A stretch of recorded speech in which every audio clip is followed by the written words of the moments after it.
Want to shop Walmart Black Friday deals first? Walmart Plus members get early access to our hottest deals. Join now and get 50% off a 1-year annual membership. Shop Black Friday deals first with Walmart Plus. See terms at walmartplus.com.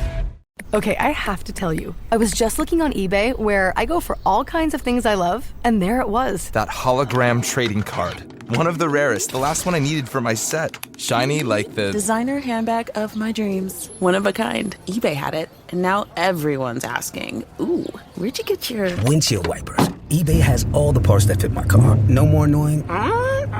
just beautiful. Whatever you love, find it on eBay. eBay. Things people love. Gift the remarkable with Marc Jacobs fragrances this holiday season. From the iconic Daisy and Perfect to the all-new Daisy Wild, Marc Jacobs perfume gift sets include everything she needs to feel special. From her favorite fragrance, plus the matching travel spray, holiday gifts don't get much more perfect than this. So if you're looking for a gift inspiration these holidays, gift the remarkable with Marc Jacobs.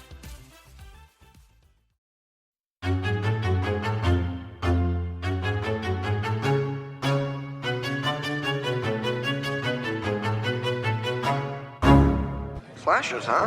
What's your favorite scary movie? Not that one.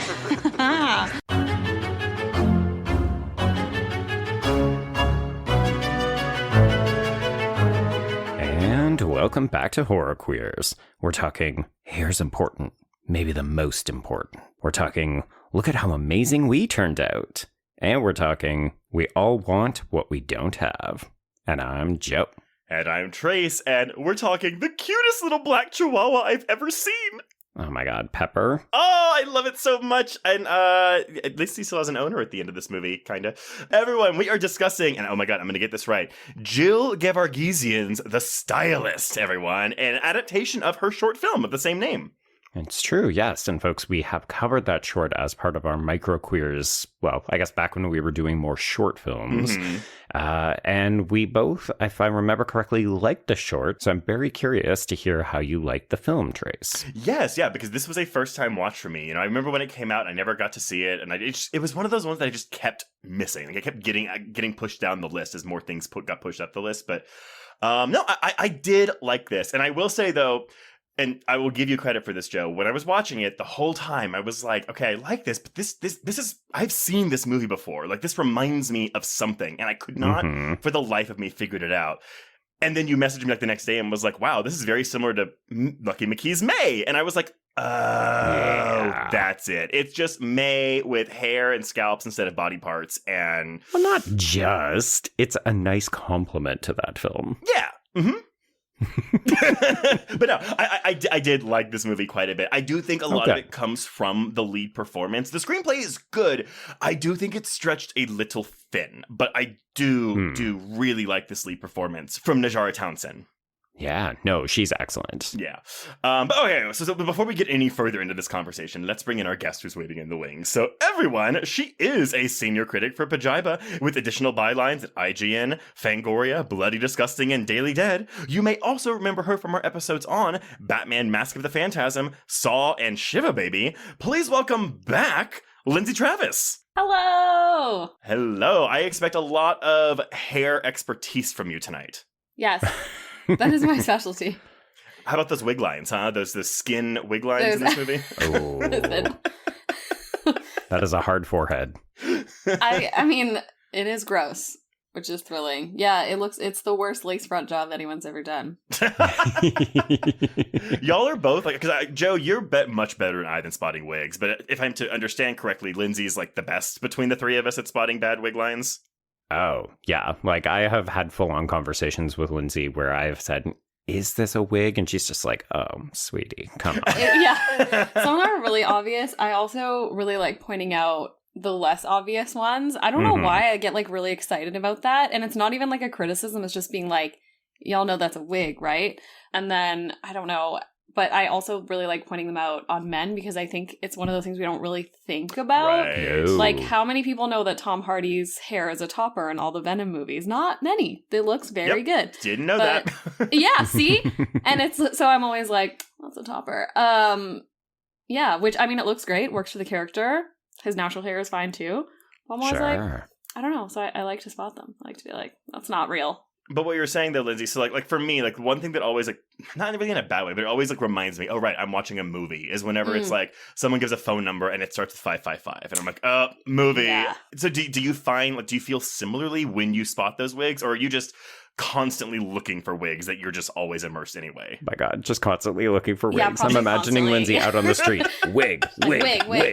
No, not even. I think it's interesting because there's such a like broad spectrum of quality, maybe. Oh yeah. And it's like there's so much into wigs, and I'm sure every set is different and whatever, but like there are wig stylists who are different than the people who maybe place it on your head, and they're like, and there's so much to it. And seeing people do amazing wigs, like if you want to mess around with my like explore page on Instagram, you'll see, I don't know why, but like Instagram figured out, and we'll show these women doing amazing things with wigs, and you're like, wow, Dan, that looks awesome. So then when you watch a movie and see like a really bad wig where it very obviously isn't sitting flat in the back because, you know, hair, it just wasn't done properly. Yeah, and you're like, what's happening here? But then not all the time, and also because people do wear wigs in real life, so it isn't necessarily taking me out of it. Like, I would imagine that Nicole Kidman in real life probably would wear, like, her characters would maybe wear long blonde wigs. I would believe it. So is the wig diegetic or non-diegetic factors into your opinion on the wig? Yeah. Do I buy it for the character? You make excuses like, well, the character's probably wearing a wig, so it's fine. I don't know. Like, don't you think, what was that show that she did where she's the, like, not a cult leader, but she has all these... 9 Perfect Strangers. That's the one. Wow. And it's like, she's very obviously wearing, like, a silly, messy wig. Yeah. And it's like, honestly, her character's really fake and weird and phony and... It makes sense. Yeah, so I kind of buy that character would wear a long, blonde, wavy wig. Why not? But I do think sometimes, like, in the movie where it's, like, a reveal, like, the person takes off the wig and it's supposed to be shocking. I'm like, y'all. Well, just pretend the people that were shocked are people like me who just do not know. Truly that. Yeah. Yeah. Where it's like the twist ending that you're like, yeah, we know. You know? Well, okay. So do you have a relationship with the stylist? Like, had you seen this before coming on this episode? Yeah, I saw it at Fantastic Fest in 2020, so a bit ago. But it was a digital festival, 2020. Right. So I saw it at home or at my parents' house. And yeah, I really, like, I was really high on it when I first saw it. And I still am. Like, I watched it and I kind of was expecting, like, oh, I wonder if that died down because I thought maybe, you know, it was a digital festival, which was, like, very novel. And I was, like, locked down and bored, and any sort of communal connection was very thrilling. And so to watch a festival movie, which, like, we know festivals can go a lot of ways, and so I think so like that, it was solid. I was like, oh my god, best movie ever.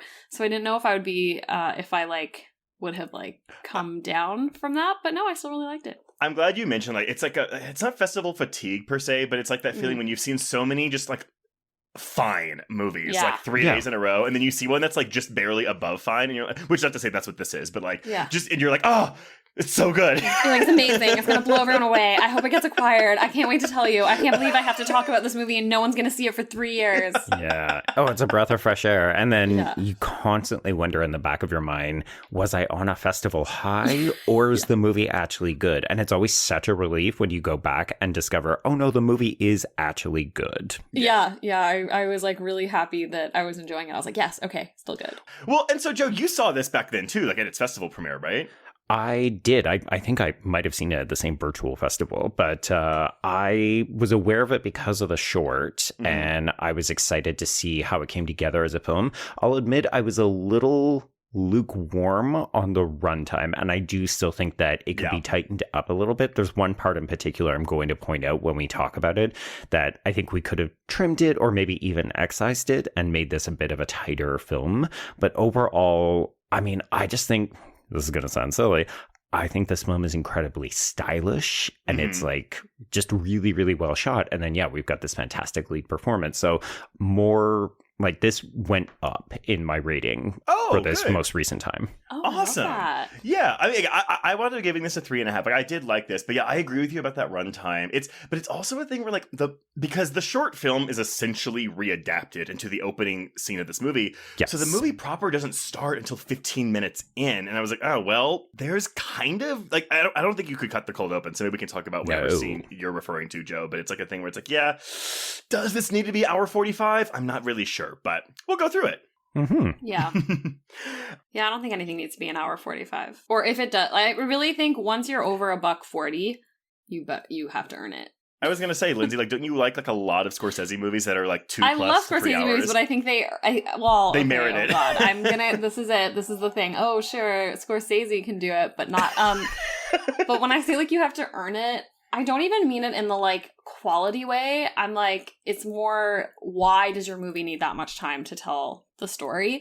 So I'm not someone who's like, ew, long runtime gag, but like, why do you what are you doing with time? that long runtime? Yeah, like, why do you need this much time for this story? Like, Goodfellas needs that much time to tell the story that it's telling. Yeah, but honestly, like 90 minutes to 95 is the sweet spot, or just over 2 hours. Like, give me a long runtime if you're going to go, or give me breezy, fast, clickety-click. It's so funny because, so like, I've been, ever since we discussed the Salem's Lot remake on Patreon, Joe, everyone go listen to that. Like, I went back and like watched both of the original miniseries, and oh boy, both of those are 3 hours long. But honestly, by the time both of them ended, I was kind of like, that felt short. Like, you've invested so much time in it, right? Yes. And so it's like, I don't know. It's really, that theory of relativity, right? Yeah.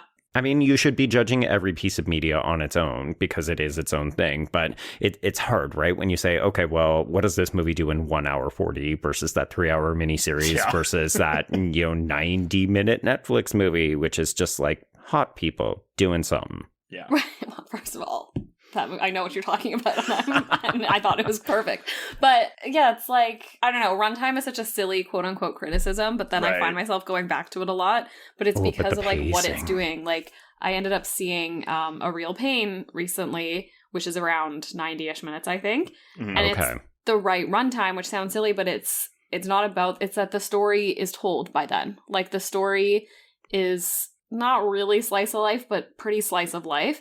And it's a short story, and they tell it in 90 minutes, and then it's over. We're done. It feels complete, though. It feels perfectly complete, and I think if it was an hour 40, you'd be like, okay, dude. Wrap it up. Yeah.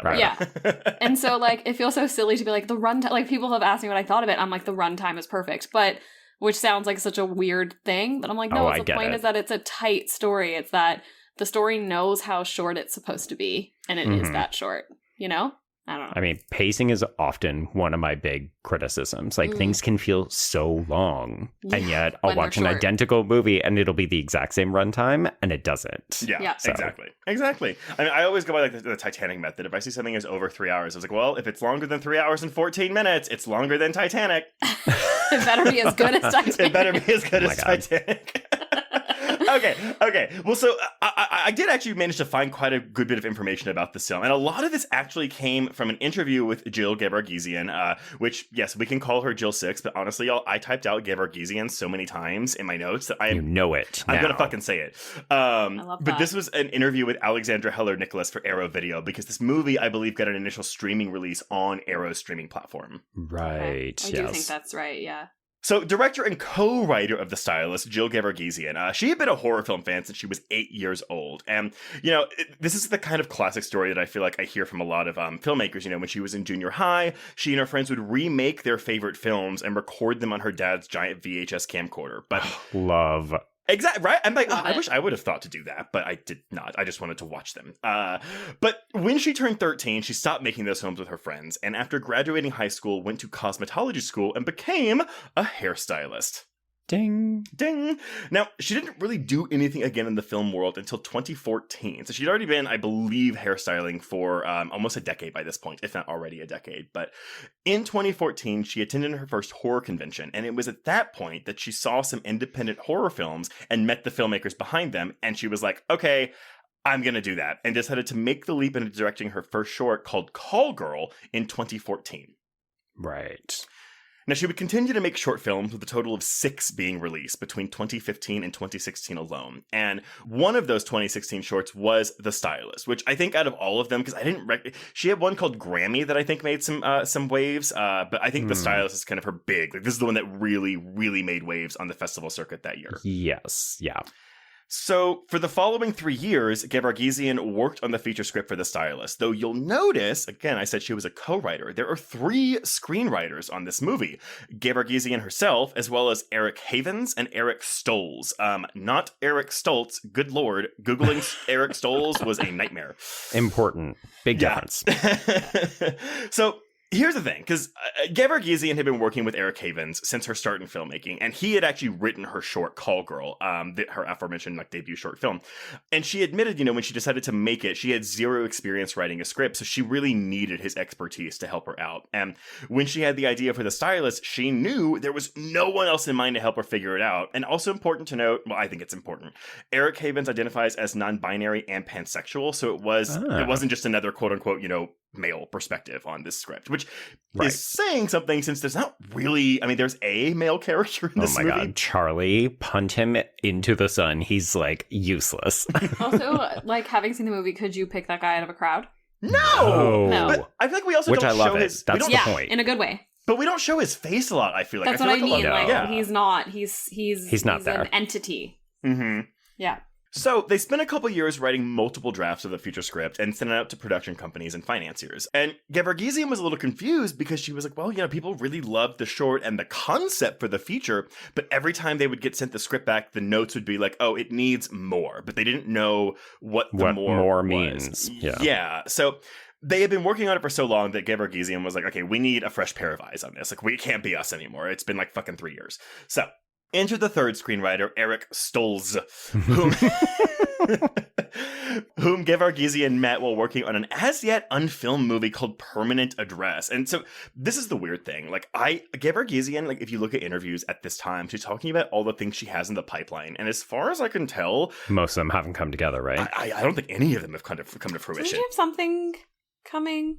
She has a movie called Ghost Game, which just premiered at Salem. And okay, yeah, that's what I thought. It's getting a VOD release. Okay. It's not as good as this movie.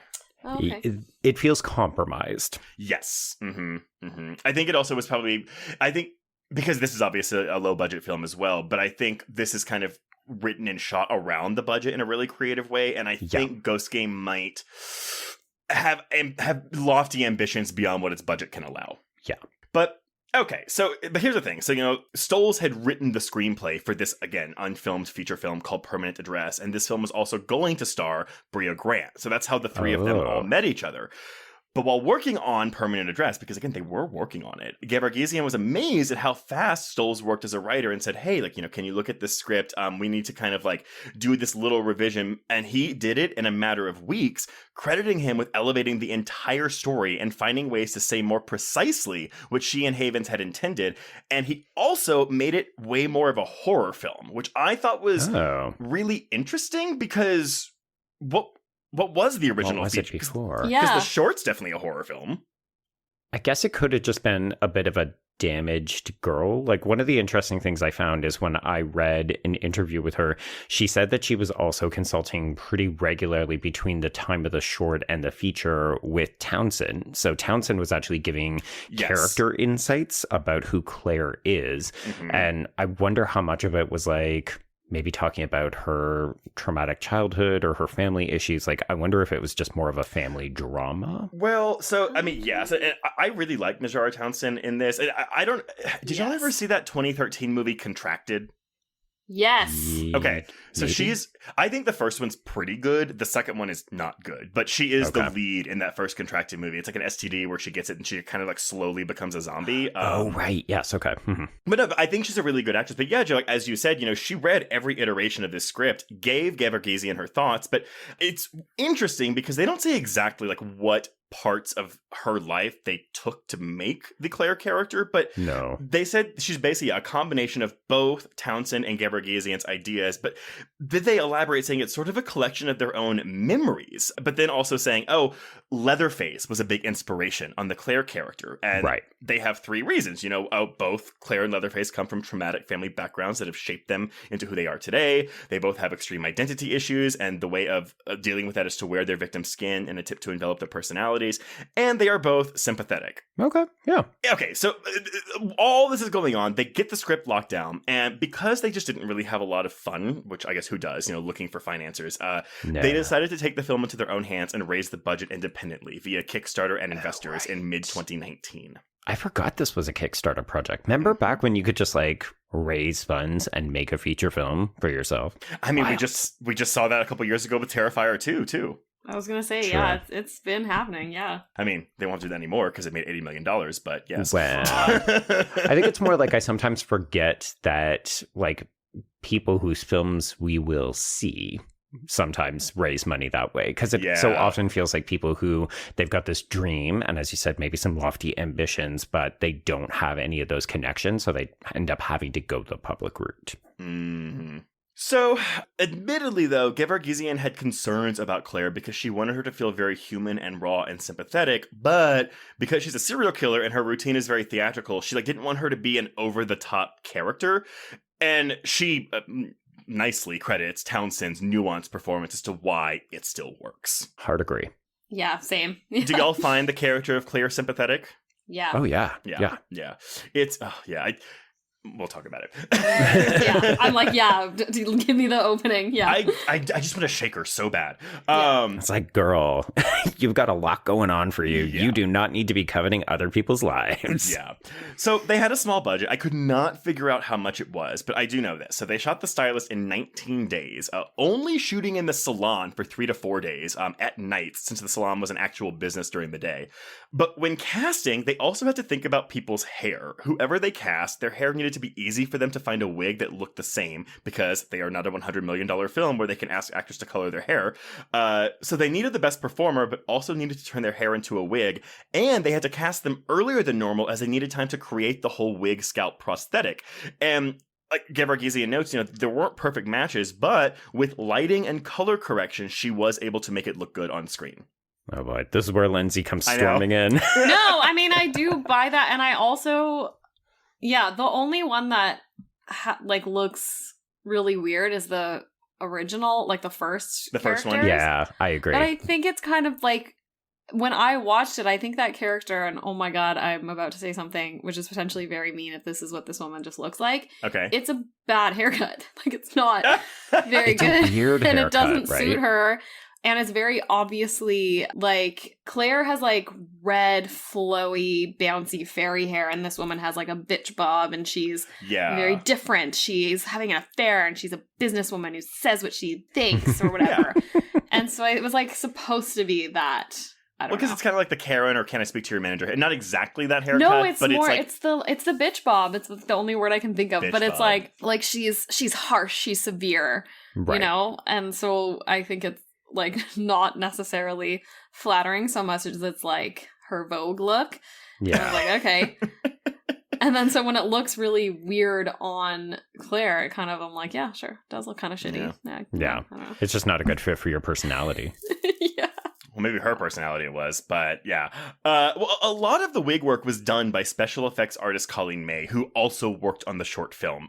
But she had experience in making wigs and all kinds of things that weren't like just special effects.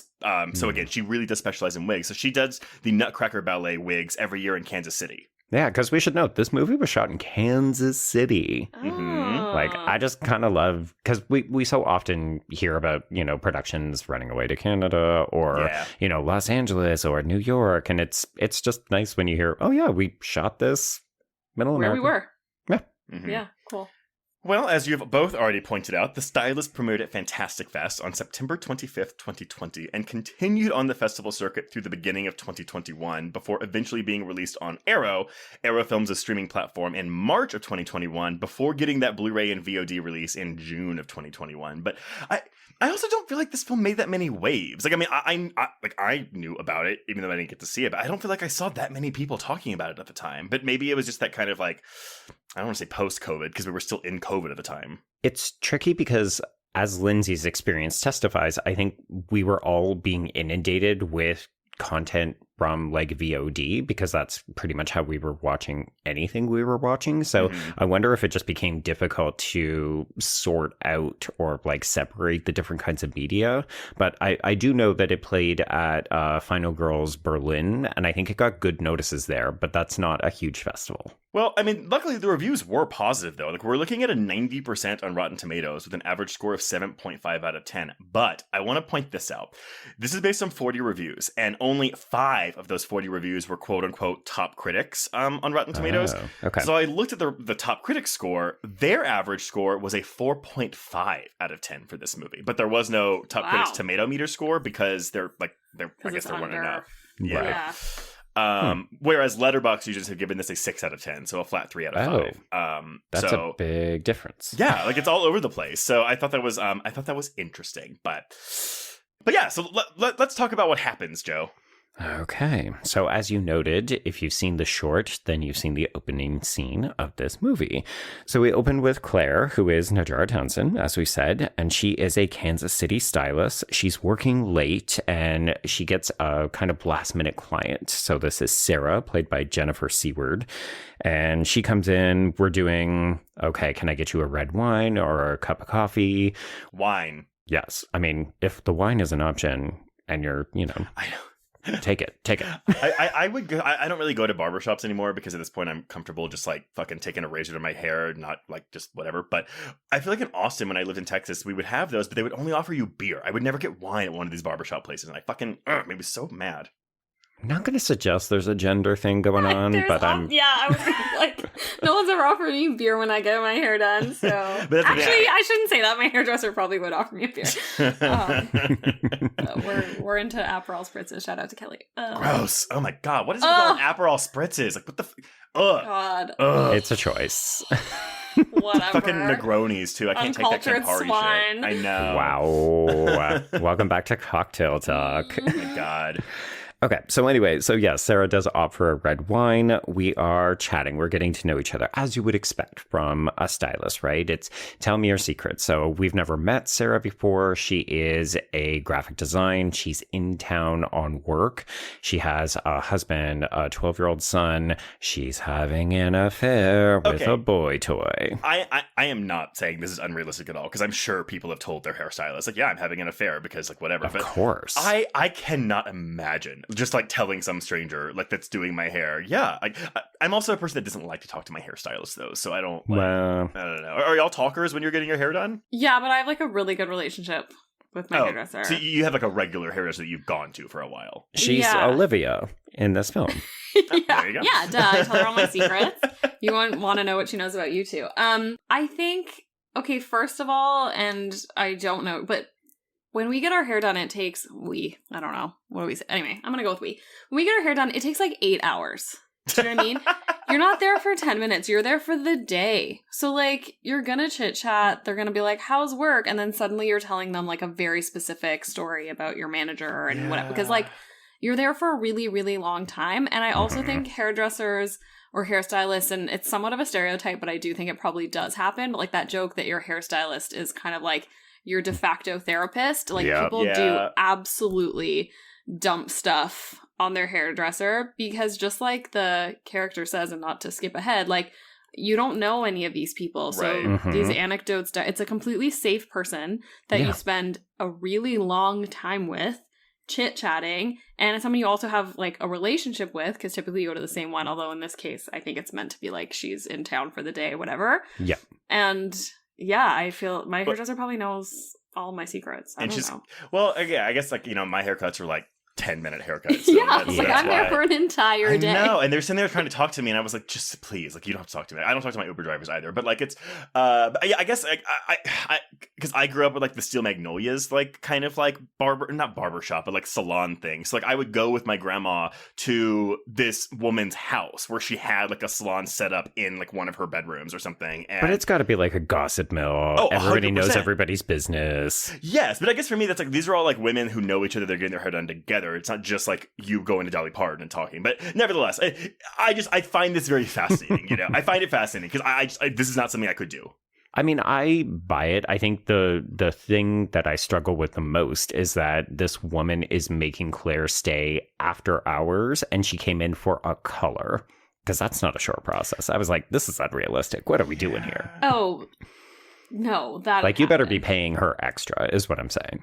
Yeah, but I feel like it happens a lot, especially like it's not specifically mentioned in this, but a lot of stylists quote rent chairs. So like they work at a salon, but they rent the chair. They're not necessarily employee of the salon.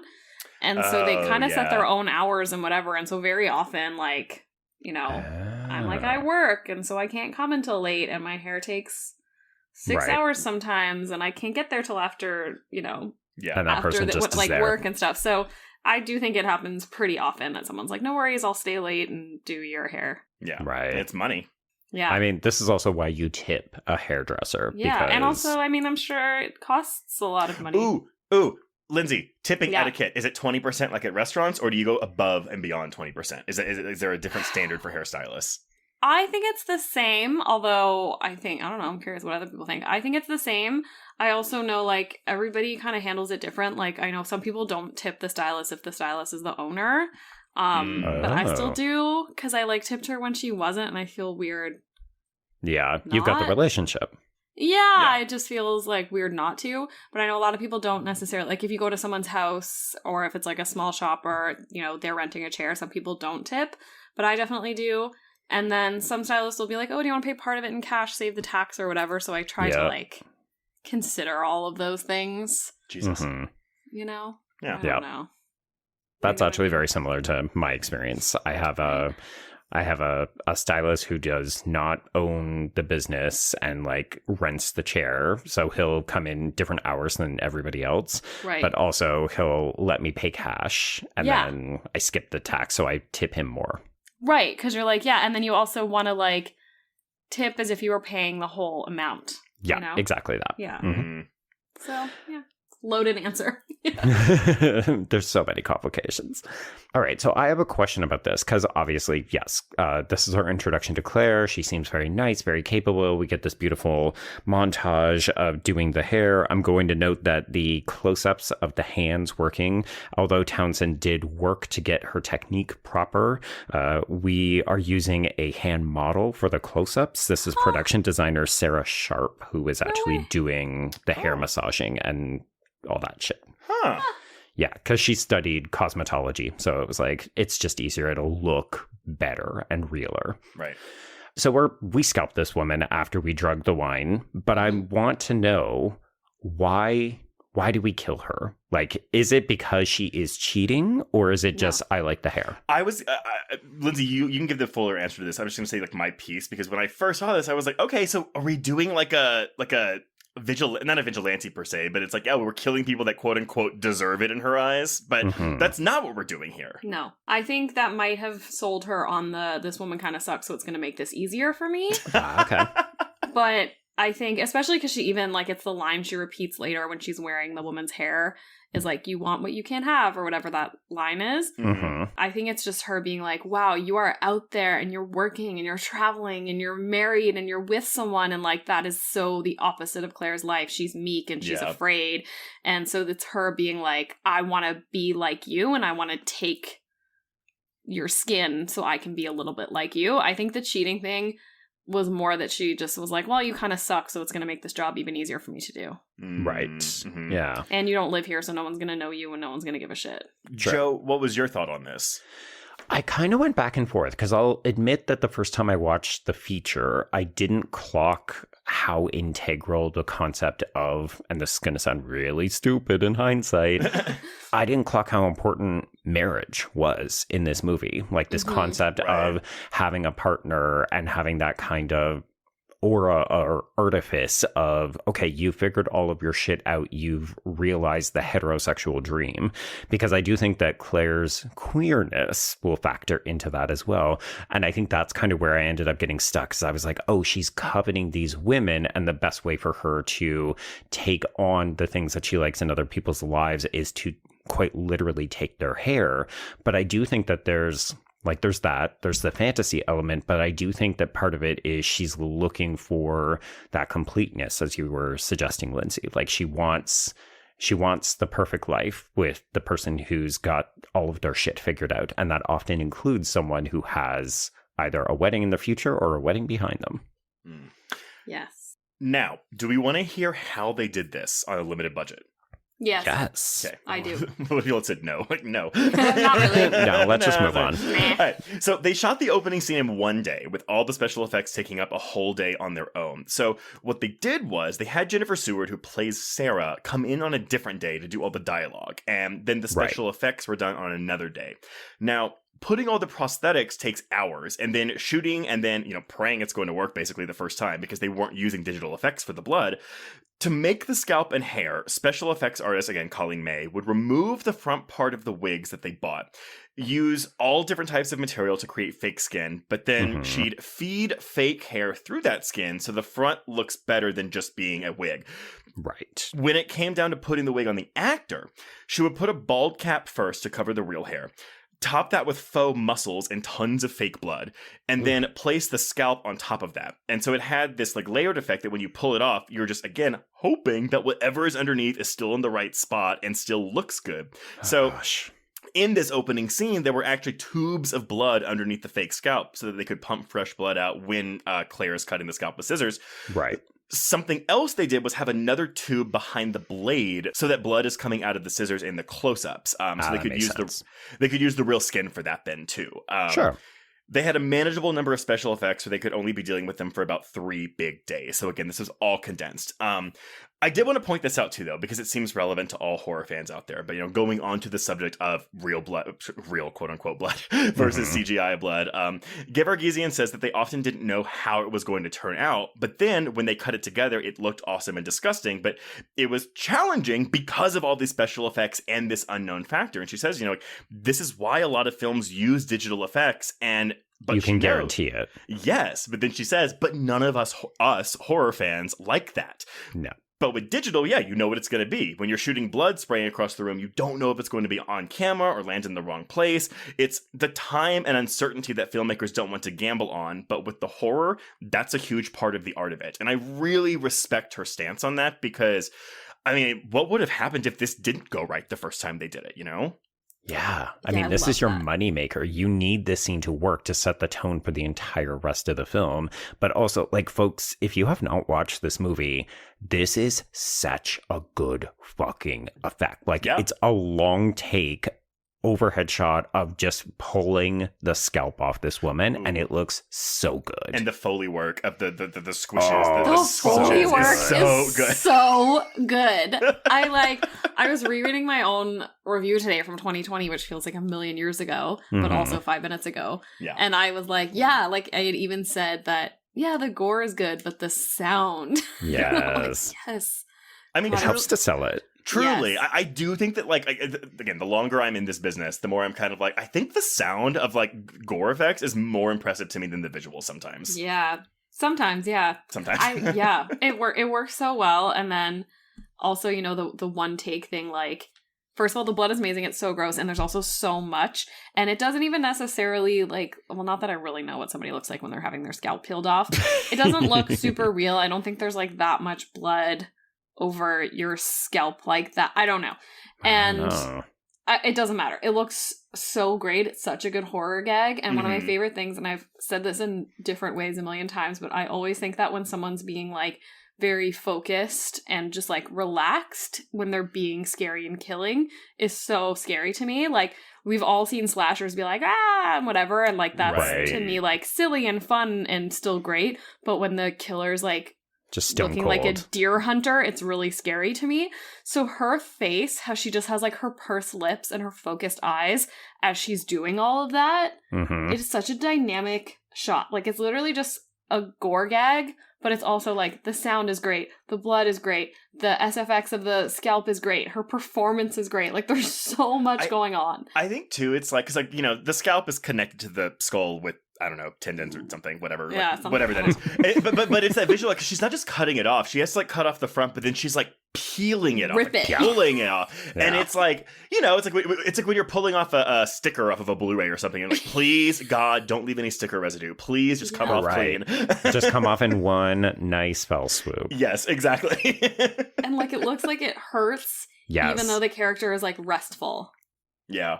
Yeah, like we see Claire and it looks like she is putting muscle into this because it is not coming off easily. And that just, combined then with how good the special effect looks, how squelchy the sound design is. Mm-hmm. You're just like, okay, film, way to fucking open. Yeah.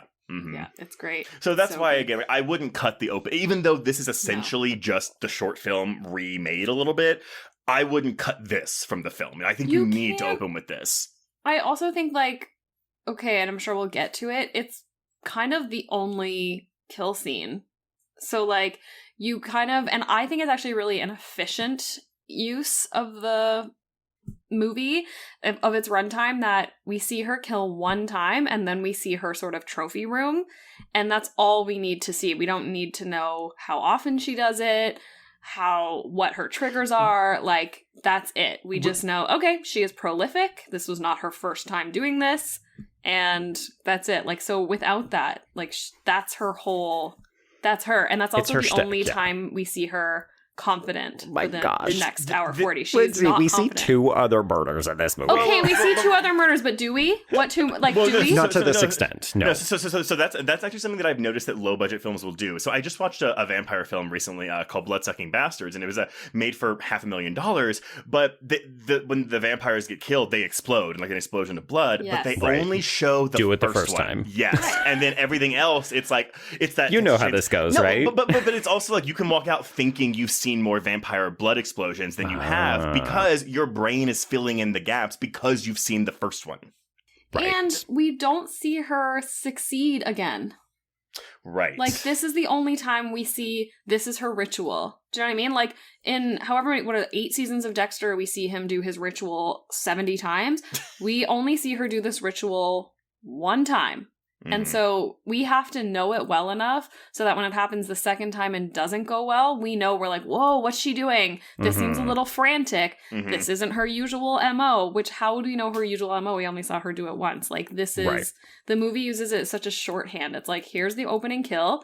It goes exactly according to her plan. She moves on with her day as if it didn't happen. She goes to her kill room. It's implied that she's done this a lot of times successfully. And all. And then all of a sudden it all falls apart. Yeah. So I thought it was really efficient in that way. Mm-hmm.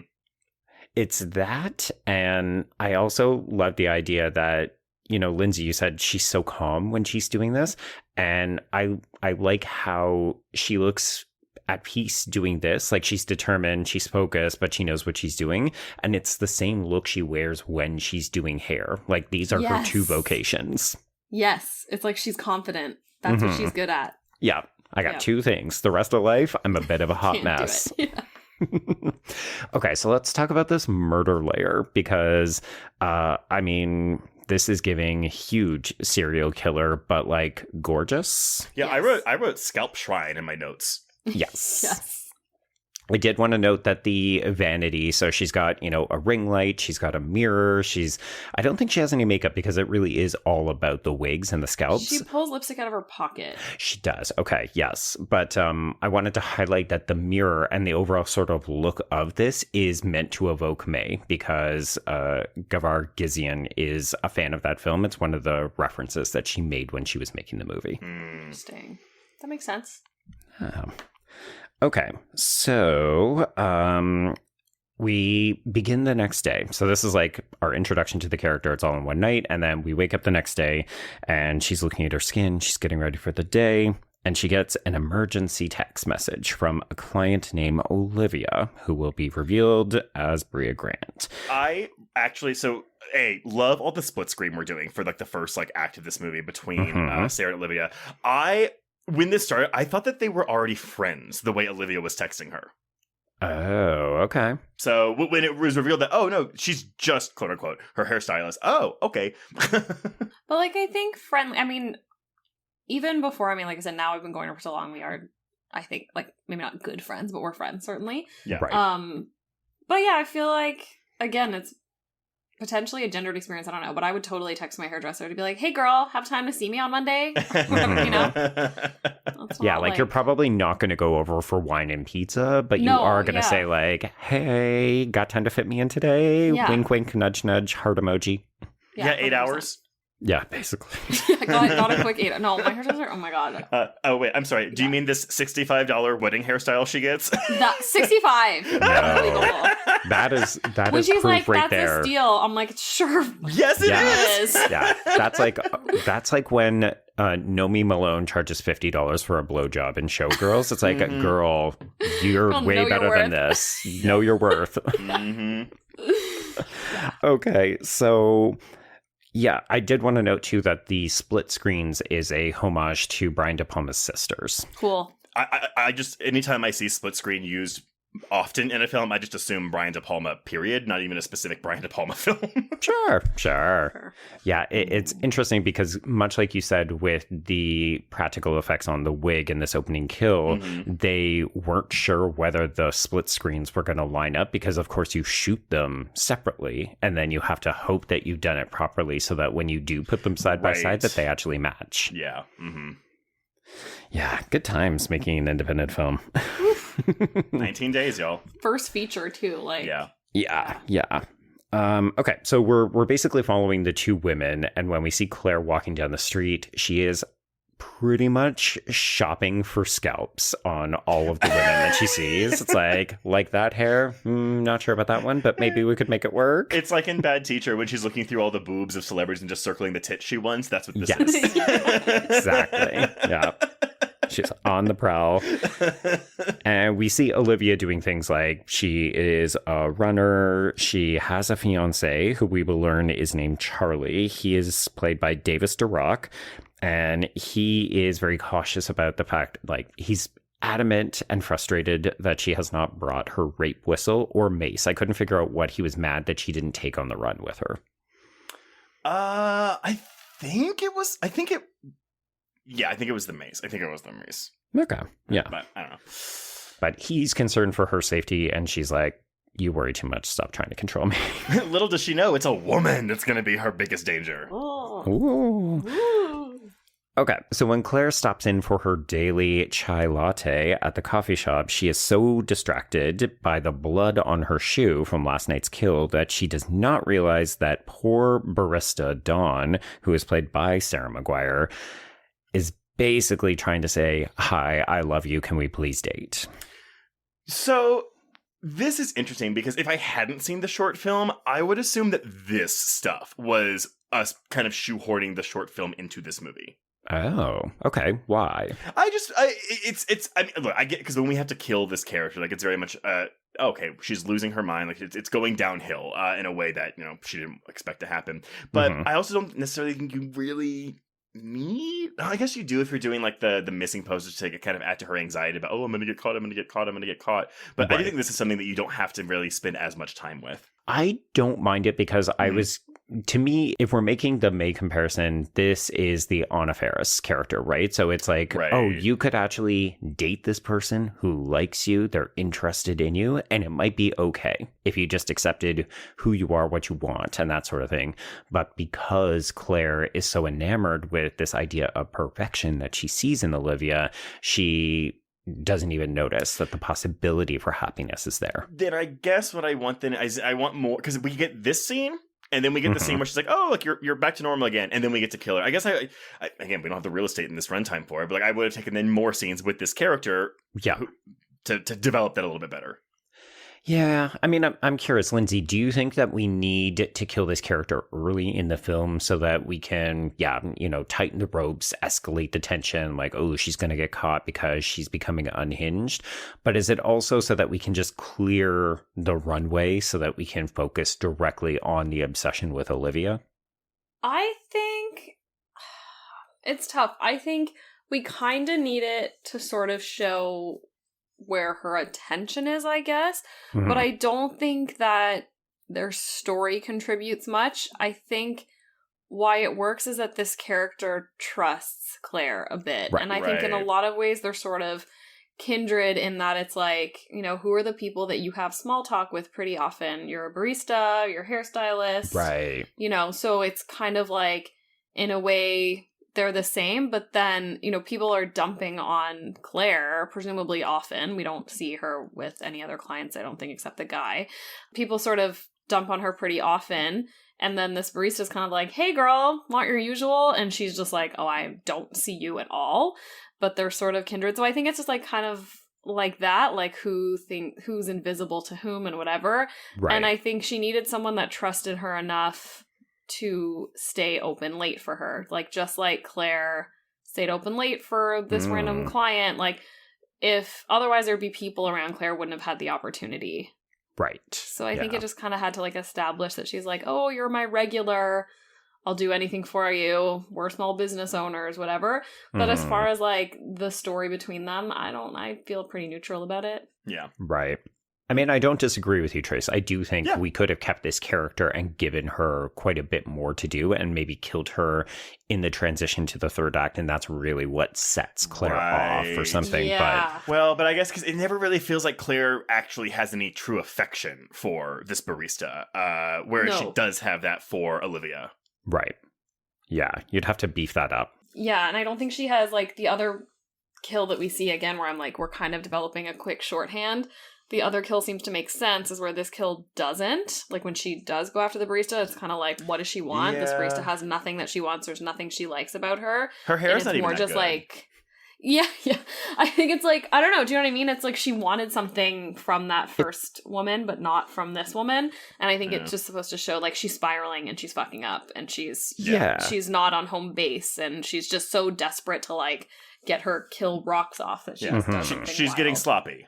Yeah. She's getting sloppy, but she needs a murder fix to stabilize herself, right? Because killing someone, taking the hair, going through this performative modus operandi, that's what grounds her. So I think that's why she ultimately, just goes, sure. Yeah, Dawn is here. I'm just going to kill her. It'll reset and then I'll be ready and fine like normal. Yeah.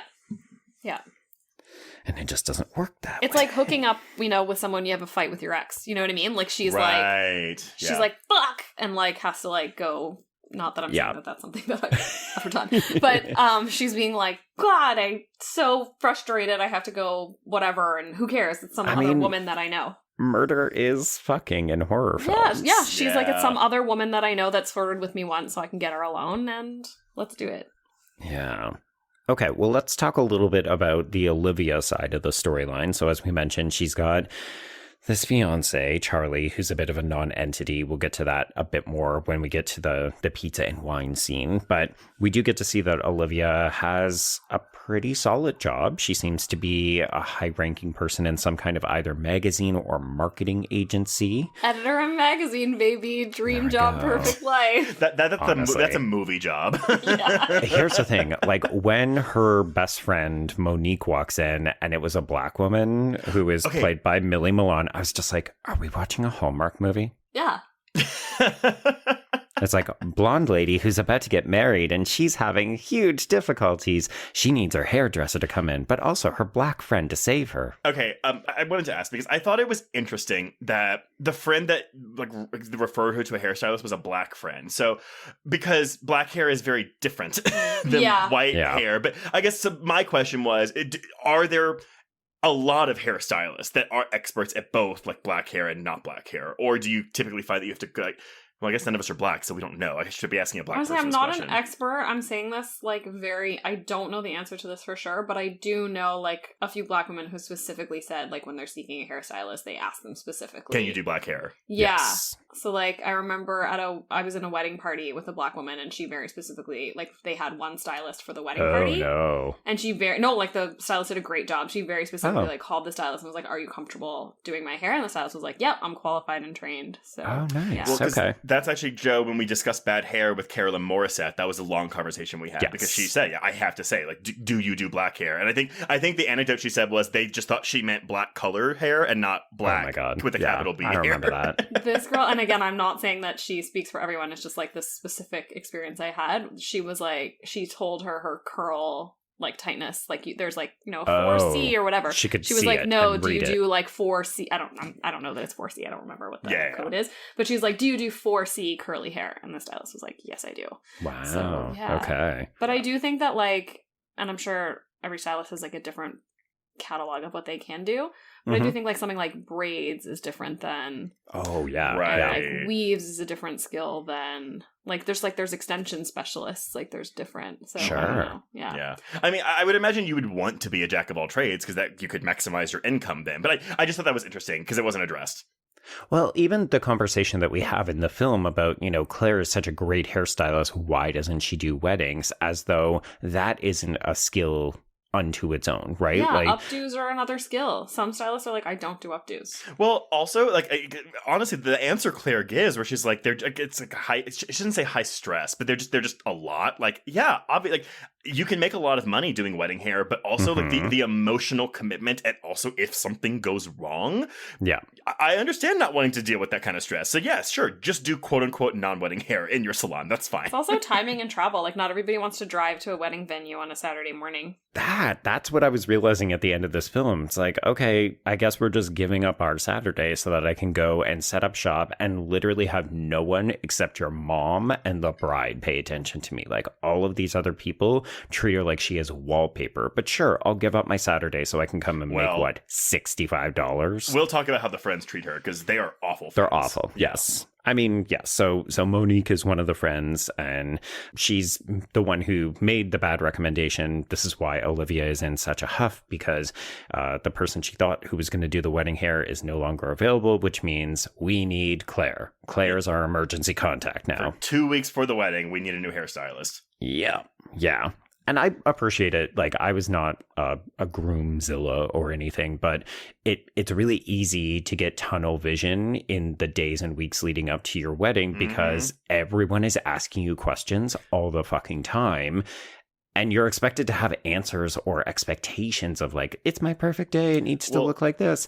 And something like your hair can be the thing that just unravels everything because you're just like,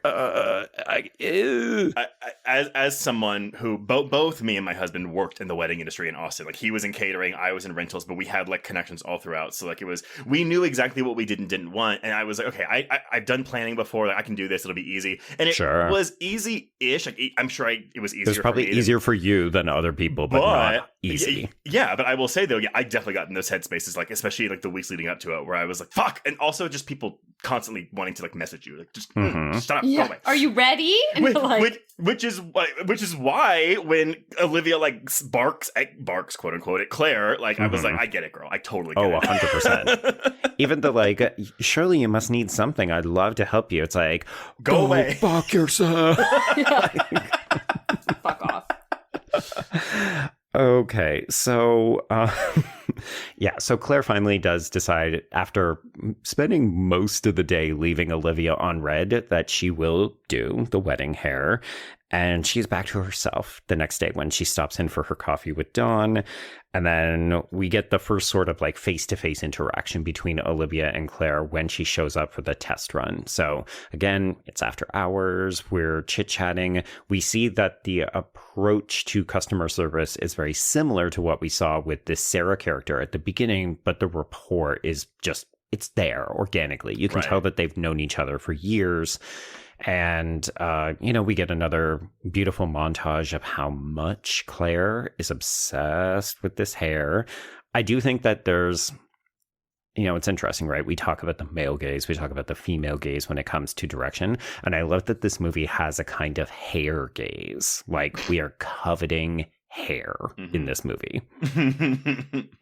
I wrote like it's fetishistic because in part I really do believe that Claire is deriving a kind of gently sexual satisfaction of not just like handling it, but thinking about possessing it. And then the murders are the culmination of that. So during this evening where we're, testing out looks on Olivia and making sure that she's happy with it, we propose a girls' night so that we can see the hair and the dress together. And Claire is like kind of over the moon with this. You can tell it's something she didn't really expect to happen, but she's delighted. And then we just cut to her trying to pick out a bottle of wine, and she looks like she's about to have a breakdown. So, okay, we can start talking about the sympathy or empathy here. Like, and again, I do find this character sympathetic, but Massively. I find her so frustrating. And again, I get it. It's by design. Yes, it's by design. But I just want to shake this woman so fucking bad. I want to shake her. So one of the things that came out in the interviews with Gevargizian is that, you know, you read the Leatherface piece, and part of that is that Claire, I think, is also meant to be a bit infantilized, or she's like childlike stunted. Yeah. And so I very much get the impression that she either didn't have a lot of friends, she didn't make these kinds of connections. So even though she's technically a functional adult who lives by herself, has a job, pays the bills, has a dog, and all these other things, like, I can understand the idea of, oh, I've never had a girlfriend before. Yeah, she doesn't want to blow it. Yeah, like this is my one chance to get it right. I know, but the problem is when you have that mindset, you're gonna blow it because you're just too fucking nervous the whole time. And I get it, you know, like that's the point. Yeah. She's in her head. The whole point. She's nervous, and I think I get it. I'm just saying, like, God, personally, Trace, do you understand movies? It's not even a critique. I'm saying personally, I found her very annoying. Like, if you knew someone like Claire in real life, you would want to say, okay, let's figure out how you can get through this, because socially it is too anxiety provoking, but also you're just a mess. You need to relax. I just wouldn't have the patience. 10 years ago, I would have had the patience. The older I get, the less patience I have. Okay, so again, I was a different person in 2020 than I am today. But reading what I wrote in 2020, I made the point of saying, like, I saw a lot of myself in Claire, but not early Claire. I don't think I saw myself in her, like, panicking to pick a bottle of wine or nervously or whatever. But in the bar scene specifically, I was been there a million times. And so, like, as much as that was certainly an over-the-top view of, like, a panicking psycho being like, oh God, and not handling it really well. There is a lot of Claire that I think is just straight up a very specific version of social anxiety. She's just it's relatable. She's uncomfortable. Yeah, where like she's stressed. It's new women that she doesn't know, and she wore the wrong thing. She tries on everything in her closet, and she gets it wrong. Like she wears the wrong thing, and she looks weird. And she's uncomfortable, and she doesn't know how to drink, and her dress gets smudged. And I know we'll get to all that, but like, so this wine thing, maybe not specifically, but I think it was like very relatable to me to seeing like this really cool girl invited you over, like, and the infantilizing thing. Yeah, like when I was in elementary school, or I guess even high school, when like the cool girl invites you to sit with her, and you're like, holy shit, don't. Yeah. Blow this. I kind of get it. I don't know. My entire social future depends on this one interaction, which just makes it all the more not hysterical, but almost ironic when Claire does show up and the husband has been sent away for the evening, so it is truly a girls' night. But Olivia is so casual and laissez-faire. You know, she's not commenting on the fact that Claire seems incredibly anxious and nervous. She doesn't notice. No, because I mean, in some ways, it's because Olivia is a bit of a narcissist, and she's just like doing her own thing. But not to jump ahead again, but there is that line later when she barks at her when she's waiting for outside the work, and she says something along the lines of like, you know, I'm telling you, like, that's not something you should say to someone, and I'm telling you this because I don't think you understand that. So she picks up on something eventually. Right? Eventually. Yeah. And I also think it's just supposed to be she's kind of self-absorbed. Like, she hands pizza to this woman who still has her bag and coat on. And even like, you know, oh, I got us pizza. I hope that's okay with you. What if I'm a vegetarian? What if I have an allergy or something? Like, it's very much, you came to my house to do my thing and also zip up my dress. Yeah, zip up my dress, take pictures for my mom. Anyway, my husband's home. See you later. Or my fiance's home. Have a good night. Like, she's there for, I mean, I'm sure it's like longer, but she's there for like 10 minutes. So do y'all think that she's being nice to her just as like a social transaction? Be like, okay, you really did me a solid by coming in 2 weeks for my wedding and charging me $65 for this fucking style. So this is my like way of like paying you. This is your tip. You know, you get to hang out with me and my friends. I don't think it's that deliberate. Like, that is what it is, but I don't think Olivia is processing it at that level. It was more, I'm here with this woman, and then I discover, oh, I'm going to be free tomorrow night or whatever, or tonight. So she's company. Why don't I just invite her over?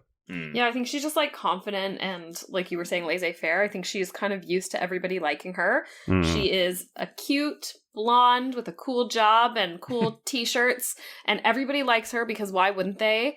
And so she isn't, like, I assumed that she's supposed to be this like perfect character, and so she's not used to like, for her, inviting someone to hang out is like a totally normal, regular thing, and maybe she talks to you again after, and maybe she doesn't care because everybody likes her and people want to have a glass of wine with her, and she's just confident. I didn't think of it so much as transactional. She was just like, everybody likes me. Yeah. Like, she would be the person who would respond to the barista and be like, I did have a good weekend. I'm really glad you used the word confident, because I was going to say something. I was like, no, it makes me look an asshole. But I'm just going to say it anyway, because when you're like, oh, yeah, like talking about looking for that bottle of wine. Oh, my God, my social. I was like, I am the treat here. They should be happy to have me come over to their house. Oh, my God. But that's how Olivia thinks. Okay, so we've established that Lindsay is the Claire and Trace is the Olivia. Did they really mean it? Was she just being nice? But that being said, though, I would be much better, Olivia, at being like, hey, let me talk to you about your life and who you are. And maybe if I notice some social issues, we can talk about that, because that's what you do over a bottle of wine. She doesn't ask her anything. She sits there and has her hair undone and still behaves as though she's in the chair while she's talking about herself. And then she's like, oh, what about you? Because she realizes, oh, wait, you're not. I've been talking for a while Yeah. about me, my family, and so on. But I do think you're right, Lindsay. I don't think it's intentional. Like, she's trying to be this way towards her. I just also think, I mean, it's a combination of, yes, who she is as a person, but also, again, that 2 weeks into the wedding, she's a lot on her mind. Yeah, no, I don't think she's like being a bitch or anything, or like, I honestly think it's just someone who's just she's very busy. She has a lot to think about. Of course, she's thinking about her wedding and her dress and her hair and her pictures, but also it's just like a woman who's used to people being nice to her and people liking her, and so that's how she moves through the world. It's like, do you remember that 30 Rock is it 30 Rock? Yeah, joke about the pretty bubble where the guy was like John Hamm and he lives in a world where everyone is nice to him all the time. But he's an idiot.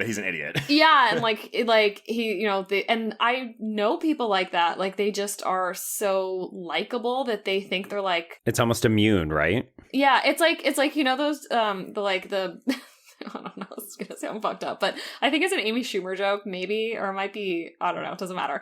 But there's like a joke about like the pretty women who think they're really funny, but they're really not. And it's like, I think it is Amy Schumer, actually. Is it Amy Schumer? And like, it's like that, like they're just, and that's an extreme example, but like the idea that these people are so used to people just liking them and being nice to them, and that's how they move through the world. It's not about necessarily being self-absorbed or being an asshole or anything negative. It's just like, she's used to being like, do you want to have a coffee with me? And people being like, yeah, of course. You know? So I think it's just as simple as that. That's sort of how I viewed it.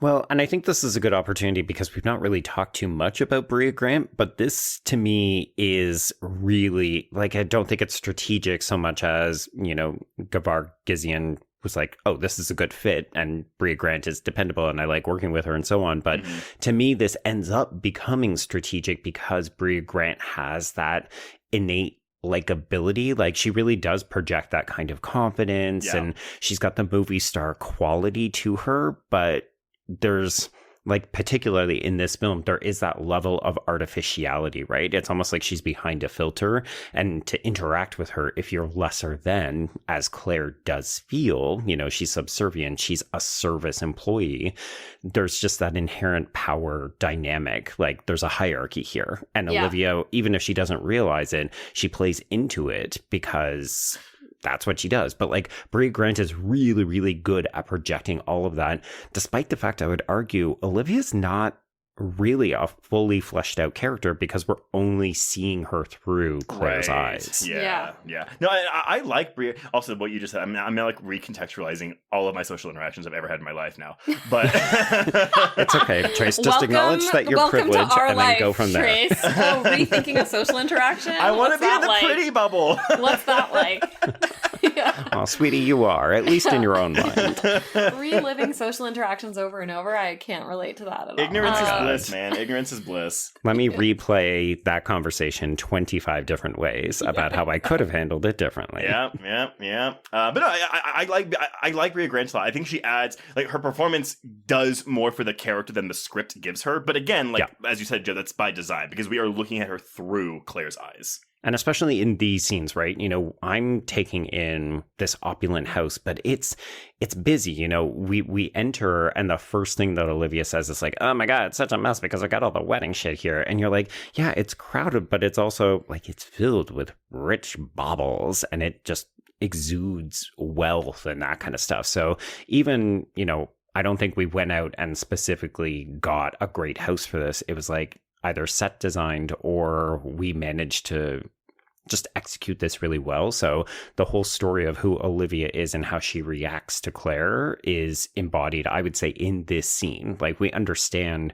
why Claire becomes obsessed with her and checking her social media every day when we wake up and so on, because it's like, oh, I thought she had this great life, and then I got to see the house, and I got to see the dress, and I got to see the clothes in the closet, and it is everything I want.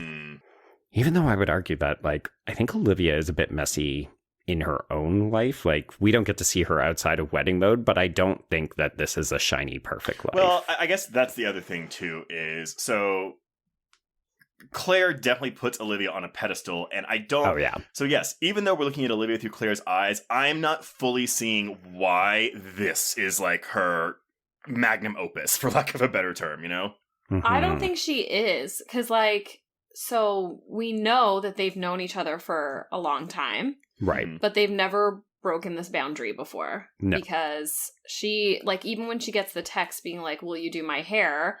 Claire's like, I don't think so. I don't do wedding hair. So, like, I don't think she is interested in this woman at all at that point. But we do, and this is so, like, that's why I think there's so many subtleties in this script that, like, I don't know exactly who wrote them, but, like, there are so many subtle things that I'm like, ooh, this is a femme movie.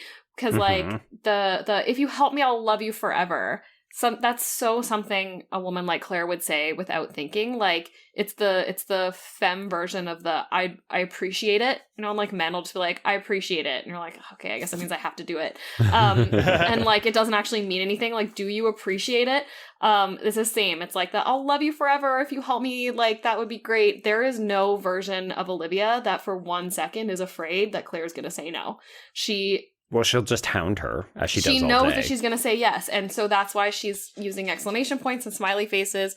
Whereas Claire is kind of like, I don't give a shit about this woman. I only think she becomes this trophy for her, or whatever we want to call her, when Olivia is like, hey girl, come over, be my friend. I think that's the moment that Claire's like, oh, okay. And that's very much like, that's where the May like comparisons can come in, because May reacts the exact same way in that film, when it's like, oh, you give an inch, take a mile. But like, I mean, it's the single white female of it all, right? Yeah. Which is another reference that informed this film. Mm-hmm. Yeah. Okay, so let's talk about the end of this evening, because Charlie does come home unexpectedly. And, you know, we've not talked about this, but I said it briefly. I tried to make a joke. Neither one of you laughed. But this movie is stylish. And specifically wait, in the way that it... Was that the joke? Yeah. See, there, got the laugh. I was laughing that you thought it was a joke. Wow, that's a very Olivia way to respond to this. Wow. You see, this is the guy who doesn't give a shit what wine he brings. You know what I mean? Truly, because his company. Because I'm the gift. The wine is just a bonus. Oh my god! All the listeners are like Trace. I mean, everybody's like, oh my god, you no, too. They're all just gonna like DM you and be like, "Free tonight, would love you forever." Truly, yeah. You bring the wine. Love you forever. I'll wear the dress. Okay, so Charlie comes home unexpectedly, and we just cut off his head from the neck up. So he's there, he's saying things, he's not listening to Olivia, and this is the crack in her perfect fairy tale marriage. But this is such a fantastic embodiment of how Claire feels. You know, we were having a pretty good time, I was doing okay, and then he comes home. But it's like, I'm not even going to acknowledge him. I don't turn to face him. I don't interact with him. He might as well have his entire head chopped off. Yeah, I also feel like he's invisible to her, and then he's also just, like, invisible. He's a total... Yeah. I mean, no shade to this actor, but just milquetoast face for days. It's perfect casting. Interesting. I think he actually has a unique face. We just don't see it until, like, the very end of the movie. I would say it's more that we just, like, don't see it at all. And the parts where he's talking, like, when he speaks... at, like, we only see him speaking a couple times, and he sort of speaks at her both times, although more so the second time, but, like, at the end of the day, she's a woman who has it all, who is getting married, and there's no implication that he's, like, controlling, or, I mean, I guess kind of, because he's like, I don't like you running, but, like, it's not like she's in a bad relationship being pushed down the aisle. Like, she chose this, but she's kind of got cold feet, but it's, like, enough for Claire to be like, this is a terrible decision, what are you thinking, because he comes in, you know, he's like, he sees that she has a guest, and he's like, okay, I'm it's been a really long day, I'm kind of hungry, I'm just like, I'm not going to deal with this right now. That's basically what he says. And are we meant to interpret this as him being rude? I think so, if only because he's, like, a lot of this movie is about social niceties and what happens when you trespass them. And he's coming home and saying, I can't even make the effort. Like, I see that you got a friend here. Is she important? Do I need to care? No, never mind. So I thought the exact same thing, but then I had to clock myself, because recently I was coming home from one of my Draft House screenings. You know, it's like midnight, and my husband had a friend over at midnight, and I was like, I don't have time. I'm tired. Yeah, I'm like, so nice to see you. Like, I'm gonna go to bed. Right. I think it's like both, in that it's like, okay, he's kind of being rude. Like, he is rude. He straight up does interrupt her, and it's kind of a dickish thing. But I think it's supposed to be much like how we're seeing the whole thing through Claire's eyes. Right. And that's kind of what I'm, like, getting at with, like, she is marrying this guy, and there's no implication that she really doesn't want to. And I think it's more that it's, like, it's such an offhand thing. And if, like, everything Andrew's friends knew about you was that line, they might think you were a dick. Yeah, that's true. But they know, right? Do you know what I mean? So this is like the person that I knew. Yeah, where it's like, that's probably not the case. Where in this case, that's the only thing that Claire knows about this guy. So I think it's supposed to be like, that's what she sees. And then, you know, she's a woman who creates things in her head. And then now she's like... She spins a whole story about how they're wrong for each other because he interrupted her that one time. God. Yeah, she grasps onto this fucking straw and will not let go. This is the life raft. This is how I'm going to break them up so that Olivia and I can be together forever. Yeah. Which is kind of true because, I mean, she's wearing that hair. Yeah. Where's that hair? Okay, so Claire doesn't handle this well in the moment. We basically just cut to her sitting in her car having an orphan-level temper tantrum. Yeah. Good. See, I like that reference. Yeah, I know. I'm like, yeah. Okay, what do we think of her, like, oh, why did you say that was so dumb? Because I think it, in one way, I'm like, it's as simple as her being like, reliving the interaction and having a bit of a meltdown about it, because we've all had that, like, well, maybe not Trace, but most people have had that, like, regular when you're in the elevator being like, stupid, why did you say that, or whatever. But I also, was she lying, do you think? Like, did she lie about her family life? Well, we don't... we don't know, but I'm just curious. We don't know. I didn't second guess her on this, but I'm also kind of glad we don't go too much into it, because again, I don't need she's got mommy issues, and that's why she's the way she is, you know? The lack of backstory is, thank God. Yeah, that's all I had to say. In a good way. Yeah, I agree. I think that too. And I thought it was like her not necessarily revealing herself, but lying a bit, like, because I do think it's got the very single white female doppelganger thing happening. Oh, yes. Yeah. So I kind of read it in a way of her not necessarily identifying with Olivia, but actually parroting Olivia. Like, Olivia's like, my mom, I can't remember what she lost her mom, or her mom left, something like that. And she's like, mine too. Yeah, I didn't know my dad either. Oh, yeah. Yeah, and then she gets in the car and she's like, oh, why did you say that? Like, yeah, I guess that is true, I guess. Yeah. Because there is a pattern in behavior of that. I had never thought of that, but she does also do that with the running thing. Yeah. She's like slowly being like, yeah, same. Yeah. So me too. Oh my God. Oh, fuck. Now I got to do all this stuff. Well, yeah. So actually, then I retract my statement. I actually do think she's lying, because she's just saying things to be a people pleaser. Yeah. That's funny. Yeah, I had read it the other way, which is that she was upset at herself for revealing too much, like giving away details. I think about it could herself. be either or. Like, that's what prompted me to ask. Otherwise, I would have just assumed. Yeah. I kind of wasn't sure, and that's why I was curious what you two thought. I love that both options are on the table, because the script isn't revealing it. So it's just, baiting us a little bit. What do you think? What do you think? Right. Both options are right. Yeah. Yeah. So this setback, and it is a setback to Claire's confidence, to the way that she is moving through her world, means, okay, well, who is weak and vulnerable and easier to get rid of than me? Let's go to the coffee shop. So this is when we murder Dawn. And I have to say, I always forget that it isn't just, oh, I drug her and then I scalp her in the back. It's we're drugging her and then waiting for her to pass out. And it's that extra amount that it tips me against Claire from this moment on, where I say, oh, okay, you can sympathize with her, but she is a fucking serial killer and she's preying on weaker people. Yes. And so my question actually was, though, so when she drugs them, are they meant to be killed by the overdose, or are they just knocked out? So she's just knocked out. Okay, so she's always scalping alive people. Yes. I did love this barista. Like, she wakes up mid-scalping and she's like, what the fuck? And I was like, that's a muted response to the situation you just found yourself in. It's so real. Don't you? You'd be like, what the fuck? I feel like it's the perfect reaction.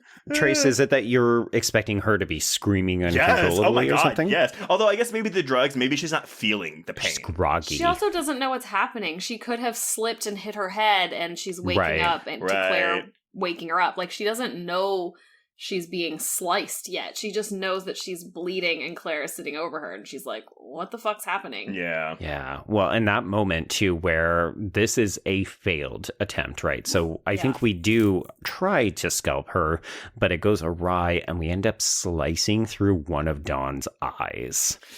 Yeah. It's good. It's not held on too long. It's not like we get a close-up or anything, but we can very clearly see that Claire's hand has moved from where it should be, and you're just like, oh my god, she is massacring this woman's face. Well, and then she just stabs her a whole bunch of times. Yeah.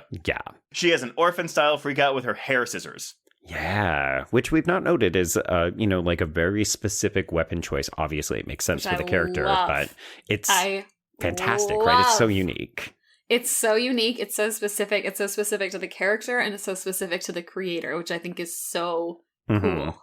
Yeah, it's wild how, again, I mean, like, a horror film, or any film really, can just add one element that's different. It can be something as simple as a murder weapon. You know, if it's like, oh, I've never seen that used as a murder weapon before. Cool, instant star on the rating.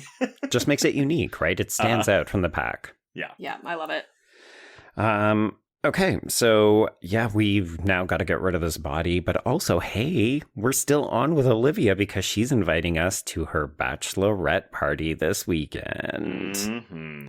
I do like that there's nothing with Dawn. It's like she was a body. We didn't really think of her as a person because all we see of what remains, the movie doesn't go into a lot of detail about how we dispose of bodies or how we have not gotten caught to this point. Like, it's not logistically important to the film, but I do. It's just not, Oh, I love it. Yeah. Like, we don't have a cop character coming around. No, oh my God. Can you imagine? Sniffing around and But I do love that we see Claire just throwing a red garbage bag on top of the refuse behind presumably this coffee shop. And I just think, the red bag is a great touch, but also it's so casual. So unceremonious. Just like, that's a human fucking being you just killed. She's like, well, garbage day. Yeah, gotta go. Terrible. Okay. I mean, I do think that she is upset, but we will quickly learn that it's still about Olivia, because when she goes home and sits naked in the bathtub, which is a classic sort of serial killer thing, it's not, oh no, I killed Dawn, the barista who actually liked me. It's, oh, I'm replaying comments from Olivia. Oh yeah, she's typing, deleting, retyping her messages too later. Like, it's... I love that. Yeah. But this is another turning point, right? Where she says, okay, I didn't fuck things up with Olivia. Maybe I can still be normal. So let's hit the hardware store. Let's buy a lock. Let's shut down the scalp layer and nail it close. Like, really performative actions. Okay, I'm not a serial killer anymore. Yeah, the Chekhov's lock. Oh my God. I guess it's not really used, but as soon as she closes it that she's going to reopen it, basically. Oh, 100%. Of course. Like, yes. Even just like Claire's theatricality of covering up everything with, dust cloths. Like, girl, it's not the end of the season at Downton Abbey. Calm burn it or down. don't. Like, let's be honest. I want to know how she's preserving these scalps, though. Oh, I thought that when we saw her just put Sarah's head on, I was did like, she wash it?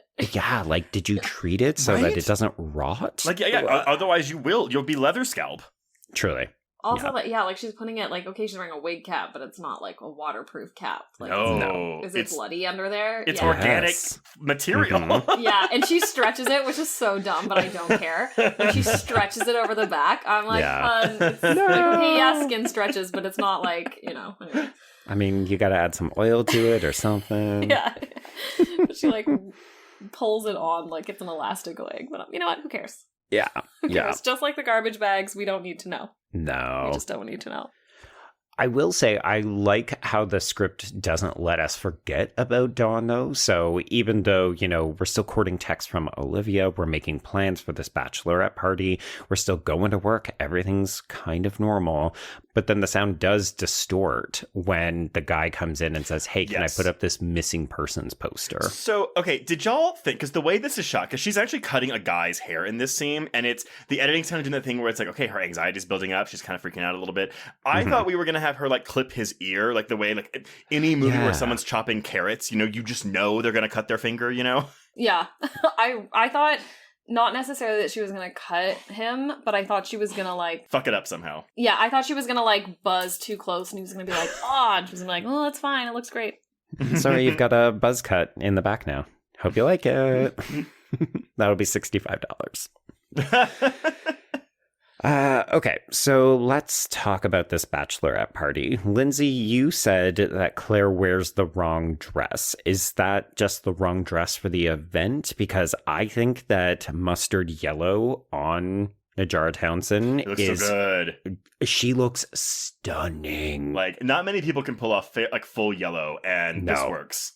So I think she looks amazing. But it's the wrong outfit, and that's what I love about it. So first of all, she does the tour through her closet, but then wears the first thing she tried on, which been there 50 times. So relatable. Where I come home and I realize I have to put away 50 outfits. I'm like, ugh. My entire closet is on my bed now. It's so annoying. So I'm been there, and of course she wears the first thing she tries on. So it's the wrong outfit for the event, and I mean we see her wear a very specific look throughout, and she's got that fairy look. I mean, she's tall, she's svelte, she's got long flowy reddish hair that she wears in a side part. She's very bohemian chic. She would probably be wearing beaded or feathered earrings or whatever. That's her style. And she wears she does have a black winged eyeliner, but she wears pretty subtle makeup generally. And then, she's got that fairyish appearance. So she spends all this time trying to get her outfit just right. She picks the outfit that she looks amazing in. And in almost any, she looks awesome and she feels good. She's looking at herself in the mirror and checking herself out, being yeah, I look fucking awesome, because she does. And then as soon as she gets there to the club, everybody else is wearing tight, a short, her friend has a blunt bob and the other one has braids, and they're wearing dark lipstick and sequin tank tops, and they're dressed for the club, and she is dressed for a fancy dinner. Yeah, she's in the wrong outfit, and it's immediately a cause of discomfort for her. And she's constantly grabbing at her dress and looking at her dress, and of course the spill. I was obsessed with that spill. I loved that whole bit about the spill, but it's the wrong dress for where she is, and so she even if she behaved totally normally, she would have stood out from the rest of the girls. That's so great, because I was with the stain stuff. I was okay. I get she's neurotic about it, but I was just girl, it's just a stain. So that insight makes me feel I understand it a little bit better. yeah. She's my dress, and it's yellow, and she got a drink on it. Where the other girls are wearing I don't know if they're supposed to be rich before, it doesn't matter. But the other girls are wearing fast fashion sequin tank tops that are built to get drinks spilled on them, and she's wearing a silk yellow fairy dress, and she's I don't want your disgusting drink on me. Yeah. I mean, if nothing else, it also confirms to us that Claire probably doesn't ever go to this kind of environment, or maybe this is the first time, right? There's a Martian. She doesn't know what a club is. This girl's meet us at Record Bar, and she's I'll just wear my nicest outfit. She doesn't she doesn't at all think is this the correct outfit? Right. Yeah. She's dressing to impress, but it's not the right kind of impression. Yeah, she did it wrong. And so it automatically makes her look weird. And of course, she's like tall, like she stands out and like already looks like a weirdo. Mm-hmm.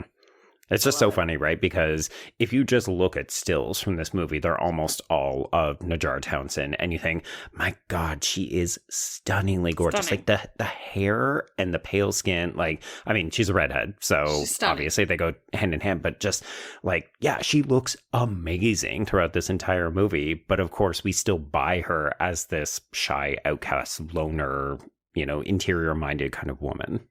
Yeah. And like, that's almost like so much of that is her performance, but also it's just that she has a different look. Mm-hmm.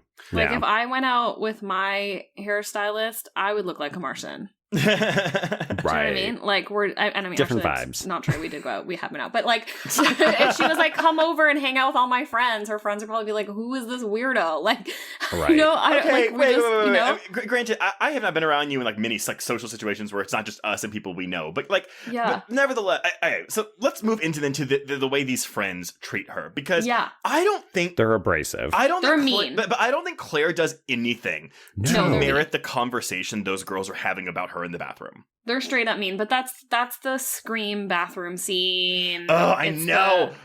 I know. I was like, just like fucking Sidney Prescott, you know, walk the fuck out there and say hi. Yeah, no, it's like, I mean, that's the cliche scene. It's so tropey, and of course Scream's the easy one to go to, but it's so tropey that like go into the bathroom, close the stall, and hear people shit talk you. Like, but I think it's really, really effective. Like, yeah, I mean, I totally buy this. It is, but like, this is a thing where I was like, I mean, because again, like, this is a very socially awkward girl, but nothing that she has done in this scene merits the way these girls. No, are they're way about her. too mean. They're way too mean. But I think this is the social hierarchy, because even in the bathroom scene, right, it's, oh, what am I going to do? Invite my cake maker to our next hangout? Like, they're dressing her down because she doesn't have a good enough job. She's not considered on their level. Not even good enough job, but it is a job that works for them.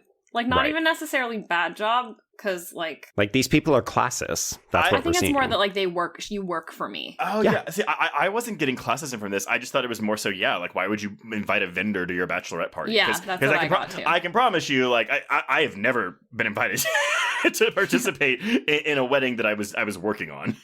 Right. I mean, here's the thing. They're not saying, oh, Olivia is weird for doing this. They're saying, who's that weird girl, right? So they're displacing they're shifting the blame, for lack of a better expression. I feel like they call out Olivia Smith, like, why did she invite her? Like, what is she doing? Yeah, we're a close group. Why did you invite this stranger? I think that's fed to by Olivia being like, oh, I'm complaining about my fiance, because she could have said that to all of her friends, which she doesn't. She chooses not to. Which, do y'all think Olivia remembers saying that to her? Because I don't think she does. Oh, she does start the conversation by saying, oh, I'm so drunk right now. Yeah, exactly. Maybe. I think it's more she didn't put too much stock in it.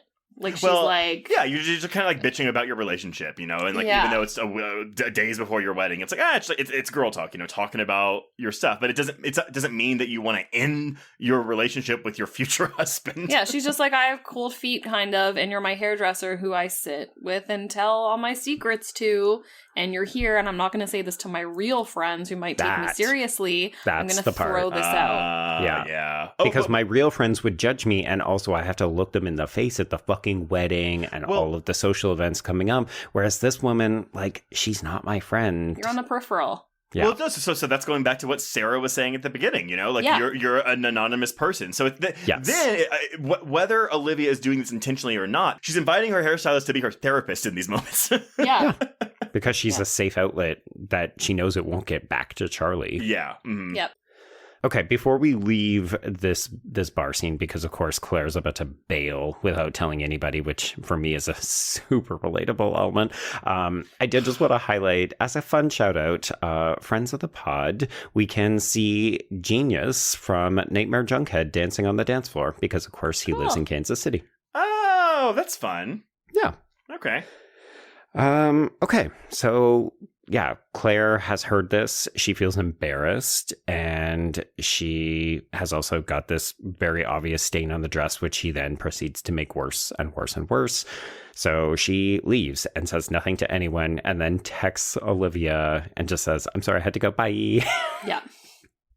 Had to leave, have a good night. And then she watches Olivia leave, and I think what I like about that is that, yeah, she's kind of like preying on Olivia and, is it Monique? Yeah. She's kind of preying on them a bit, but it's also she is watching Olivia leave, not a care in the world, and not checking her phone. Yeah. And not noticing that one of the women who came alone is no longer there, and who gives a shit. Yep. Which is like cardinal sin.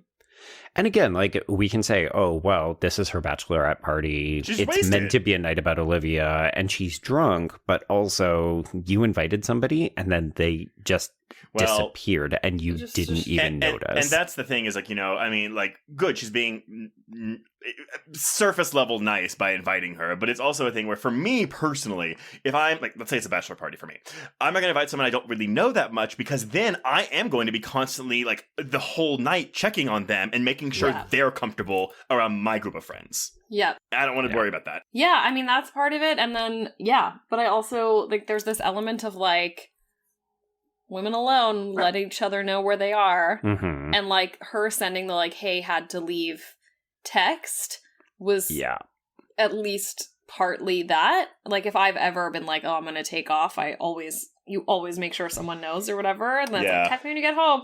So it's like the fact that she sees Olivia leave with not a care in the world and not noticing it and not looking at her phone and being like, I wonder where Claire went. This makes sense to me, if only because of the whole, like, I'm wasted. Like, she's very drunk. Like, I don't mean it, and like that. She's being, again, it's not about like, it's not deliberate. But it's not bad. deliberate. I'm not saying that she's mean or shitty or bad or anything like that. It's more just like evidence of how little she gives a shit. Yeah. And, like, she's just like, I just don't actually care enough to notice. And that Claire watches that happen. Like, it's more that, like, Claire is watching Olivia not care. And it started sort of the beginning of Claire being like, hey, girl. Hey. Yeah. Hey, girl. Hey, are we still friends? Are we still good? Because you didn't seem to notice the other night. Yeah, you didn't seem to notice me when I left. I just want to make sure we're still best friends. Meanwhile, she goes and follows Monique home and hides in her fucking bathtub like Sydney Sweeney in Euphoria. Yeah. So, question for all you the two. bathtub scenes you can think of. I'm telling you, like, that's the one. That's the one. Trace has very specific references. It doesn't matter how appropriate they are. Whoa, he will fix it. I didn't mean that. No, I think it's a good one in this case. But funny. Sometimes you were just like, this is the one reference that I will make for this particular scene. Well, it's speaking to me as a person. That's the first thing that Olivia, came up. calm down. But no, seriously, the first thing I thought with this was like, God, fucking Cassie. Yeah. Man. Poor Cassie is stuck in that bathroom. Even just like, like I've been in bathrooms while other people pee, but there's something weird about them not knowing that you're there and then you having to sit there and just kind of listen. Is it weird or is it sexy? No, it's neither. I mean, it's probably sexy for some folks, but not for me. I've never hidden in a bathroom, like hiding my appearance from someone who's in the bathroom with me. So I don't know what this feels like. Can't relate. Consent, folks. Consent. Can't relate. Are we unhappy that we don't get a double murder or that Monique is more or less going to disappear from the movie. She'll show up at the wedding prep and stuff, but like we don't interact between her and Claire ever again. So this is where I'm like, okay, I think you can swap out the barista kill for this kill, but both of those kills would mean very different things, you know? Like, yes. if we killed Monique, that's just because it's like, oh, I need to like whittle down Olivia's friends. Whereas obviously we've already talked about the barista's death. I'm sorry, Dawn. Dawn is her name. I was going to say, the two of you could not remember that woman's name. Well, she's a service worker. She's a barista, period. She's just a barista, Joe. Do you know how many baristas probably listen to our podcast?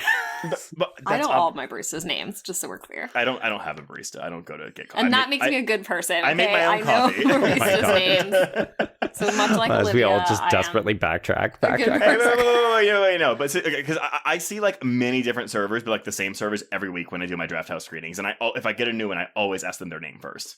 There you go. So, that's nice. I'm not a total Olivia. So give me a humanitarian award. Please give me some kudos. Clap me on the back. I'm a good person. Thank you so much. Person. Yes, it's true. Oh my I'm a good person. Yeah, they should be tipping me because I asked their name. Oh my god. Oh my god. Okay, Lindsay, over to you. Do you wish we had seen Monique get killed? No, because then we'd have to address the fact that Monique wasn't around at the wedding. Yeah, that's the other thing. Well, because is Monique her maid of honor? She's in the wedding party, presumably. I was like, maybe she could be like, oh, well, you lost your maid of honor, so I can replace her. Yeah. But like, if you're like one of your best friends and colleagues goes missing the day before your wedding, you're postponing. Yes. There's conversation. Has anybody seen her? How could she not be here? I can't believe it. And like, so I think we'd have to address it. But yeah, it does leave you kind of like hanging because you're like, well, you expect. Like, I expected Monique to catch her. Like, I didn't know that she was whether she was going to kill her. I expected her to be like, I knew it, you were a freak. But, like... that we don't get a scene like that. Because the closest thing we get to that is when she confronts Olivia at her car after her shift is over. But I was a little surprised, we don't get a scene like that where anyone is, like, calling her out and catching her. Because we had to get to the wedding. I think it's really just because we had to get to the wedding. Mm-hmm. Otherwise, we have an uncomfortable wedding. We had to have Olivia be... like fine with her still coming, doing her hair and being wedding ready and not worrying about her friends or like anything else, and we're not getting that finale. It's tricky. I mean, like there's a comedic sort of version of this where we kill Monique and then we show up wearing Monique's hair and then we kill Olivia, but it would just be so outrageous and ridiculous it just couldn't work. But I mean, I do think this is a bit where my issue starts to lie. So I'm fine not killing Monique, but then it does feel like the movie recognizes, okay, but we've clarified that when Claire gets this way, she then needs to murder someone or else she will continue to spiral. So I think the next bit where we really do see her start to unravel and we get the different days and she's looking for texts from Olivia and she's listening to her social media. Like, I think all of that is really effective. But then we just get this random murder out of left field. So she throws on a completely inappropriate for Claire jacket. It's very striking, but it doesn't look like something she would normally wear. And then we just go to a woman's house and murder her. Oh, this woman, by the way, played by Gevargizian herself. Yes. Yeah. Which I was like, oh, director cameo. Yeah. And Lindsay, this is why I pushed back on you when you said we only see the one murder, because I would argue this is the next closest. Yeah, you're right. That one, obviously, we do see. You're right about that. But the problem is that this isn't a character. We don't even know this person's name. Yeah. And sure, it has ramifications, but to me, this is a problem because I feel like apart from her getting captured on the CCTV footage, which we'll see the poster of when she goes in for her chai latte the next day, you could lift this whole murder scene out of the movie completely and it doesn't change the narrative. I just found it indulgent. Like it was the director wanted to be in it and get killed. Yeah, and I don't mean that in like a negative way. It just felt like an indulgent moment of like, I'm gonna be, and she's the kill that like gurgles and twitches and. But sorry, because we did skip because basically this doesn't happen after she doesn't get to kill Monique. We still get her confronting Olivia at the car. Then we have her. It's like Friday 11 a.m. the day before the wedding. She's calling Olivia. Charlie answers, and and then this is also after she sneaks into Olivia's house and is trying on all of her clothes and masturbating in her bed, which to me the queerest part of this queer film. Yeah, I also feel like this is actually tropey. Like I feel like I've seen this scene before. Yeah. Oh, I don't mind this at all though, because this is giving me single white female for I was just gonna say that's the single white female of it all. Absolutely no. That wasn't a critique. It's more so like this is like not the first time I've seen this particular scene. Put on someone's clothes and masturbate in their bed. Yeah, 100%. Yeah, I just love it. Like if I see a dozen erotic thrillers where somebody sneaks in, tries on somebody's clothes, barely escapes, but also like maybe masturbates on them, I'm like, yeah, it works. This is par for the course. Give it to me. It's the scene. But I do think, though, the repeat of her in Olivia's house, even though, yes, we get the extra layer of, she's trying on clothes, she's masturbating, this also feels too similar to her in Monique's house. I was going to say, I think if anything, the Monique could go because there's a million reasons why she can't kill Monique. I also don't see why she would want to kill Monique, which I know it's because Monique's a bitch. But that's not been her motivation. Her MO. Exactly. Yeah, exactly. She doesn't want to be Monique. She wants to be Olivia.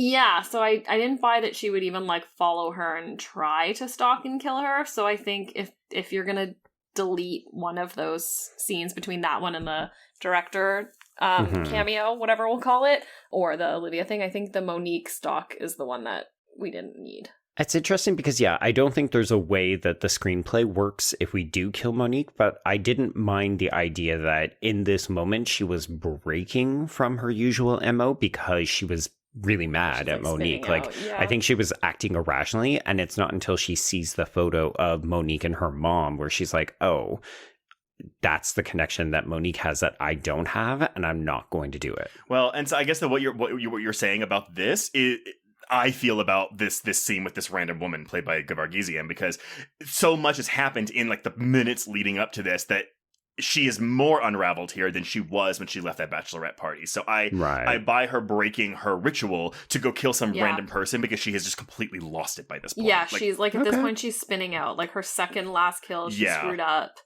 a bit and had to clean it up, but she still had the wherewithal to clean it up.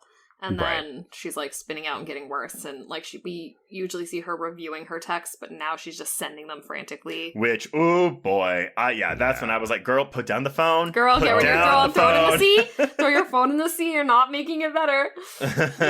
Yeah. The hey, it's me again. Don't know if my other message went through. Oh boy, yeah. Like all of the stuff with Olivia from here on out until we get the kind of apology for barking at you at the wedding, like. Calling, like texting and then calling, no. Well, confronting someone outside of their car after work, no. And actually, because right before she kills random woman played by Gevargizian, like that's when we get the Chekhov's lock back and we bust open our scalp shrine. And then I really like this scene though, because she's trying on all the different scalps and she's hearing which one will make me happy. Oh, none of them, because I'm unraveling. But and again, we're getting really, really good work from Townsend here. But I like that we have the voiceovers of her victims as she's playing them in her head, you know? Yeah, because at this point, like, she's basically not even living in her own head. She just has the voices of other people. Right, but then when she takes Gevargizian's scalp, she's just watching a cartoon and eating. And I think this is a single take. I don't know how long it is, but like we're just watching her eat and like laugh and then also kind of cry while she watches this cartoon show. And I love it. Like, to me, again, this is very childlike, right? It's okay, I'm just eating junk food, watching cartoons, having a good time. Just happen to be wearing another person's scalp. You know, as you do. So it's wedding day, folks. So we get up, we look at some pictures in the family photo album, we get dressed, we go, and I like this interaction with Charlie. So as we've mentioned, Charlie is not a person, he's not a character in this movie, but we do get this. It's almost Claire standing up for herself by trying to stand up for Olivia and making sure that he's a suitable partner. So she makes sure, you know, hey, are you actually going to listen to her? Are you going to promise to treat her well? And Charlie says, yeah, you know, I do see her. I do hear her. Well, I think like he comes across as the best. Well, I mean, out of his like what? 2 appearances before this. I guess he has one appearance, his headless appearance, and then he has the phone call. But he comes across as totally fine here. Yeah, he seems like a normal person. Like, we understand how much she has spun this into a kind of narrative that suits her own purposes. Yeah. So that's put to bed. We meet Olivia's mom, Frankie, who was played by Laura Kirk, and she's very warm. She gives Claire a hug. Everything seems nice. It's a bit of a, oh, wow, Olivia really does kind of have a fantasy perfect life. And Claire's like, who are you?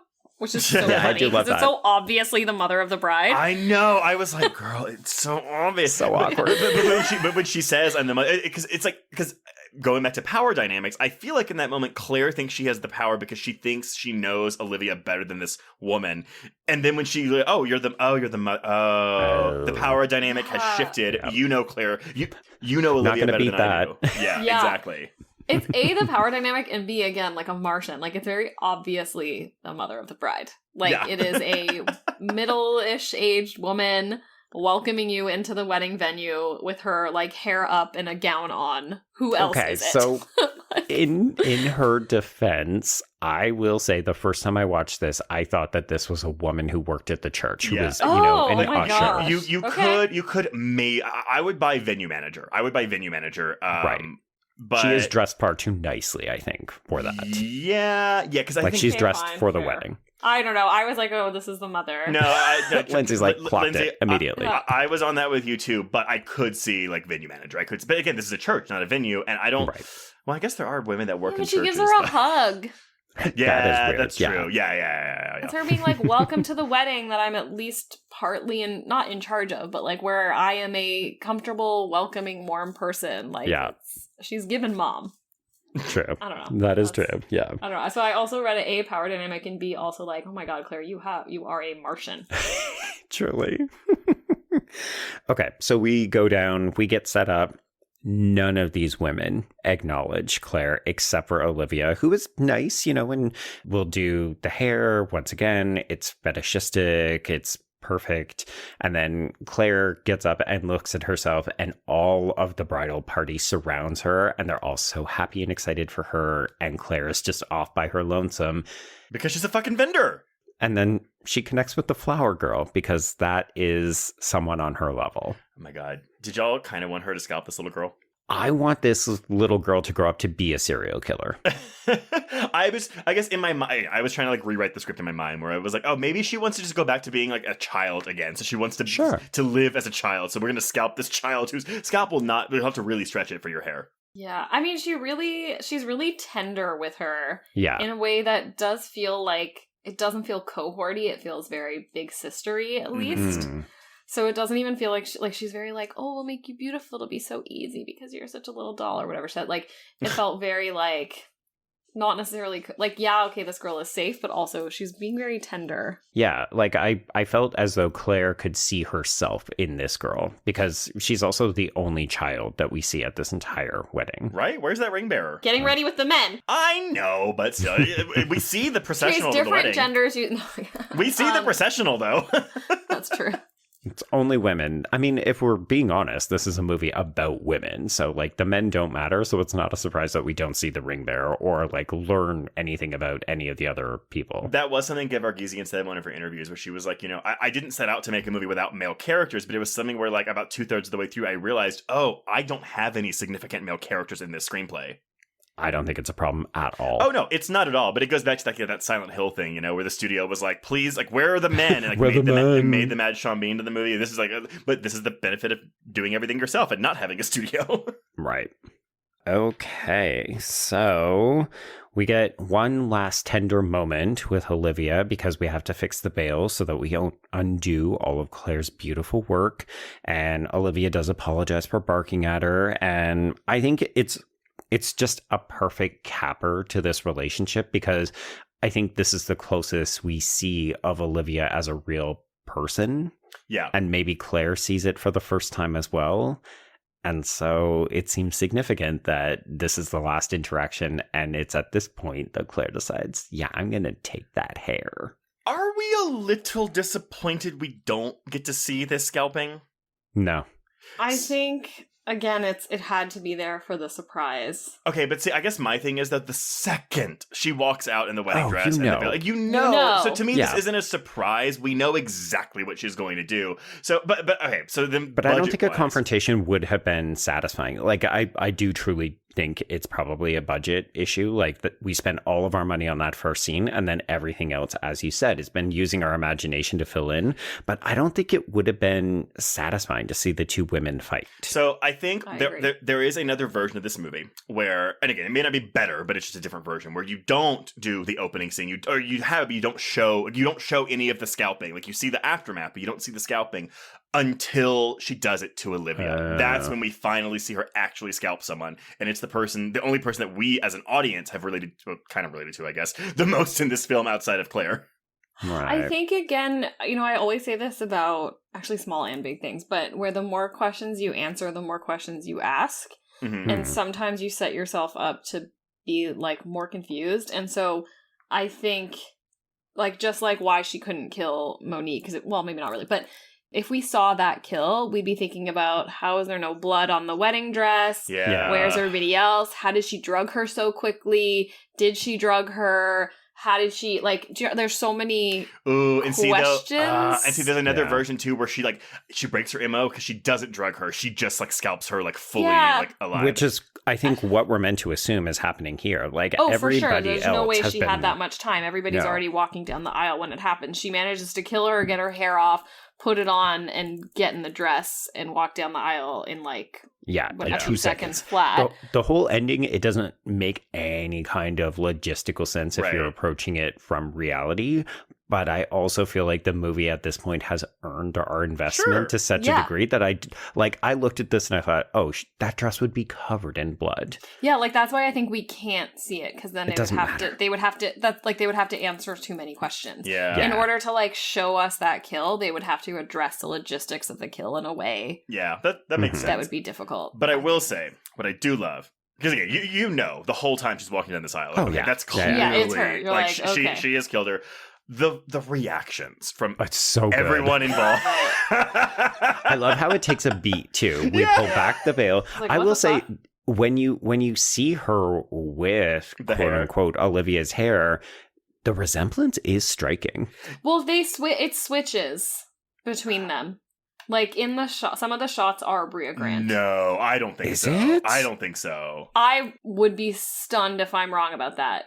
I'm quite confident. I mean, we have to go back. I'm not adamant in my denial here, but I was just looking because I do think that Townsend has a bit more of a pronounced nose than Brea Grant, and so whenever we got the silhouette of her under the veil, you could see the outline of her nose. I do think it's Townsend wearing the veil all the way up, but I think I agree with you, Lindsay, because there was a moment where he first pulls it back, and I was like, isn't that Brea Grant? It is. I'm like 99.99999% sure that it toggles between the two of them. Oh, man. Yeah. Okay. Well, I don't care enough to fight y'all on it, but I don't think so. But maybe I could listeners, weigh in. We're doing a poll. We need to know how many people think that they're switching back and forth and how many people think it's just Townsend, a.k.a. Claire, the whole time. But nevertheless, this is, I think it's an expected ending for this film. Like, you know it has to end at the wedding. You know she's probably going to kill Olivia. But we've been building it up. It all works. It all works.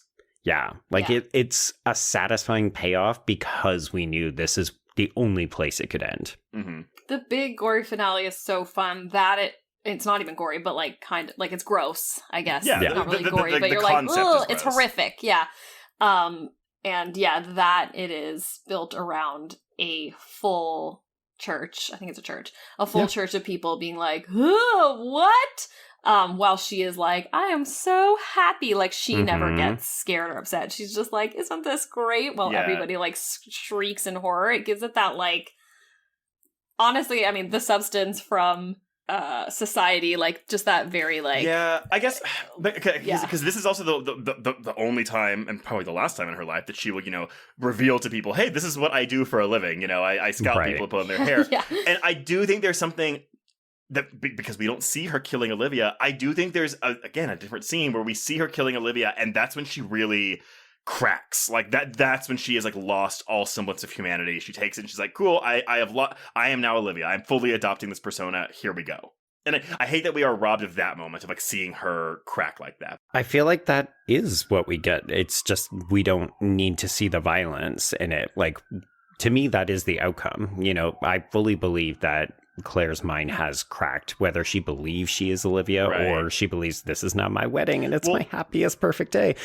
That to me is what we're getting here. So then my question to both of you is then, do you think that when she's scalping Olivia, that she is as calm, cool, and collected as she is when she scalps Sarah in the first scene? Or is this a messier scalping? No. I think it's perfection, because if not, the scalp line and everything would not be perfect. Okay. I think she's going, so the confrontation scene is where, like, when she's like, hey girl, you need to back off.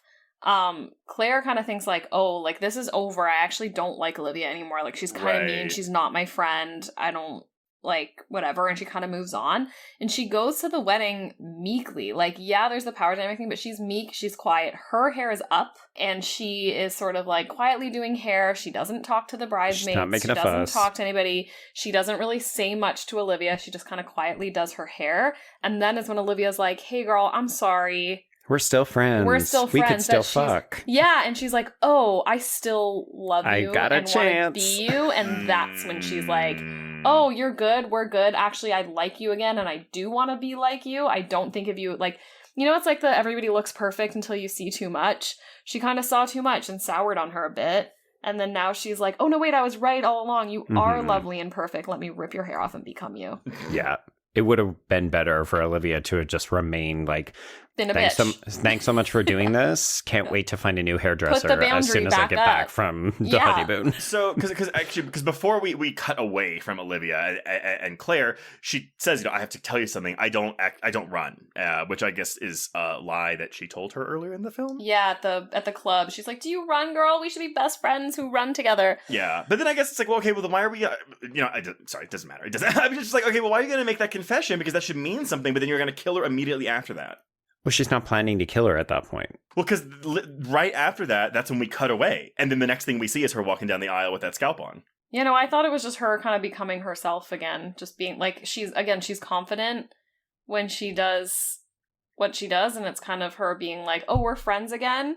Mm-hmm. Well, let me tell you the truth. And the other thing, I don't run, but what I do is cut people's scalps off. Okay, I'll buy into that. I don't know, that's my take. I'll buy into that. It was more so, I guess, I knew the movie was about to end, but I was kind of like, okay, so we're going to get like another like dialogue or like a confrontation scene here, and we don't get that. So I guess I was surprised by the abruptness of how we just move into this final sequence. I mean, there is a version where I think this is probably what you're maybe feeling, but there is a version of the story where she's like, hey, I don't run, and Olivia's like, what? And she's like, also, my dad was with me my whole childhood. And she's like, wait, what? Yeah. And then she's like, girl, why are you telling me all this? And she's like, also, and like, whatever. And kind of grows to the like finale confrontation of like, oh my God, you're crazy. Yeah. I kind of appreciate that the film trusts us. And again, I think maybe it's to encourage these kinds of discussions, but I like that it doesn't feel the need to give us everything. Yeah. I mean, again, these aren't things that I'm nitpicking with. I mean, I guess I am nitpicking, but it's not affecting my opinion of the film. I'm just more like, it's just discussion. Yeah. Questions, concerns. Questions, comments, concerns. Yeah. But you know what? It's okay. Look how amazing they turned out. There we go. Everybody turned out amazing. All right, everyone. That is The Stylist. And Lindsay, as the guest of honor, I mean, any final thoughts on this film before we close out? No, I feel like I said them all. I think, I really, truly always go back to my original thoughts where I was like, what a very particularly femme approach to something like Psycho, where it's like a girl who's not very confident in herself and in her own proverbial skin. Well, no, not for literal skin, but I guess skin wink, I guess, is what I'm trying to say. And I think that's just really cool and special that she sort of took that story and applied to something unique about her. Yeah. Joe, anything? I just really admire how confident this film is. I've said it's stylish a couple of times. We've not talked a ton about just like the different camera angles, the color scheme. I just think it's very clever. And for a first film by someone who, was just kind of getting teeth in the game, I think maybe scalp in the game. I think it's a great calling card, and it's just a strong first feature. Yeah, I agree. I think that this is really a showcase for both what's her name? It's literally why I Jill didn't say babe. it. No, I know. No, I think this is a really good showcase for specifically Gevargizian and Townsend. To the point where I'm like, I'm actually surprised that Townsend hasn't like done more. Contracted and this, and it's like, what where else? Because she's a real talent, and I think this is, as you said, Joe, a really good calling card for Gevargizian, and she just also hasn't done a lot of features, and I can't help. I mean, I'm sure COVID probably came into it, the strikes came into it, but it's one of those things where it's like, it sucks. Like there is a talent here. Yeah, it's a good movie. Yeah. And also, I don't know about the scores thing, Trace, but I did check because I had to. There are 4 top critics, and 3 of them gave it a red tomato. There we go. But the thing is that the average score of the top critics is 4.5 out of 10. So it's like, they're red tomatoes, but they're like that 2.5 or 3, where it's like it's good enough, you know? So the one negative one gave it a 1 out of 5. The other top critic gave it a 3.5 out of 5, and the other two don't do scores. Yeah, so that means it's Rotten Tomatoes. 3 positive, 1 negative. I'm just saying the math might be the math, but I just think it's not the whole story to say that it was 4.5 out of 10. Yeah, I think it's also that 1 out of 5 is just bringing the average down. And again, I don't know how Rotten Tomatoes applies a score to things that don't give scores, to reviews that don't give scores. So how does that work? I have no idea. The whole story, I do think the top critics did like it. Okay, gotcha. Well, yeah, there you go. Well, okay. Well, before we announce what we're covering next week, Lindsay, let everyone know, where can they find you on social media? Yeah, I'm not on a ton of social media, but you can find me on Instagram at Smash Traves, SMASHTRAVES. And then if you wanted to sort of see where I am writing, etc., I have a link tree, which is also on my Instagram, but linktree.com/Smash Traves. Nice. All right. Well, if you want to get in touch with us, you can reach us on Twitter and Instagram and Blue Sky at Horror Queers, or shoot us an email at horrorqueers@gmail.com. Find us on Letterboxd to keep track of all the films we've covered. If you want to chat with other listeners, go join our Facebook Horror Queers group. If you want to leave us a review, please do that if it's good and 5 stars. If you want even more content, please support the show by becoming a patron at patreon.com/horrorqueers. If you subscribe today, you'll get 345 hours of Patreon content, including this month's new episodes on Hannibal Season 1, Episode 11, Time Cut, Heretic, Smile 2, and a brand new audio commentary on Silent Night, Deadly Night for its 40th anniversary. There you go, Trace. You don't have to say that again. Last one. Although I think our December schedule is longer, so I'm actually that's a bigger script. It is, yeah. Anyway, Joe, what are we covering next week? Oh, what are we covering next week? Yeah, I mean, folks, hopefully you've noticed that we did a bunch of really heavy hitters for our anniversaries and gay icon divas section, and now we're moving into some slightly smaller titles, so hopefully people are kind of sticking with us. I mean, I guess you wouldn't be listening if you didn't, but yeah, we're going to continue to highlight some underseen gems, so we're going to travel back 1 year in time, Trace, and talk about a film you and I both quite like, called I See You. Oh my god, I have shown this movie to so many people, y'all. So everyone, this is the one with Helen Hunt where they had the still release, and it's a horrible picture of Helen Hunt, and that's all anyone talked about. No one talked about the movie because no one saw it. They just talked about this fucking picture of Helen Hunt. Well, bad marketing. So really bad marketing. But y'all, you two digitally showed this movie to me. Like, you two both encouraged me from every direction to watch this movie. So there you go.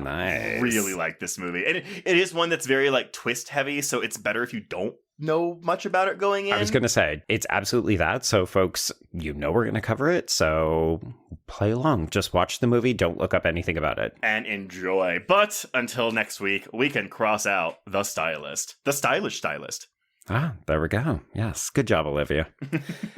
And cross out Horror Queers.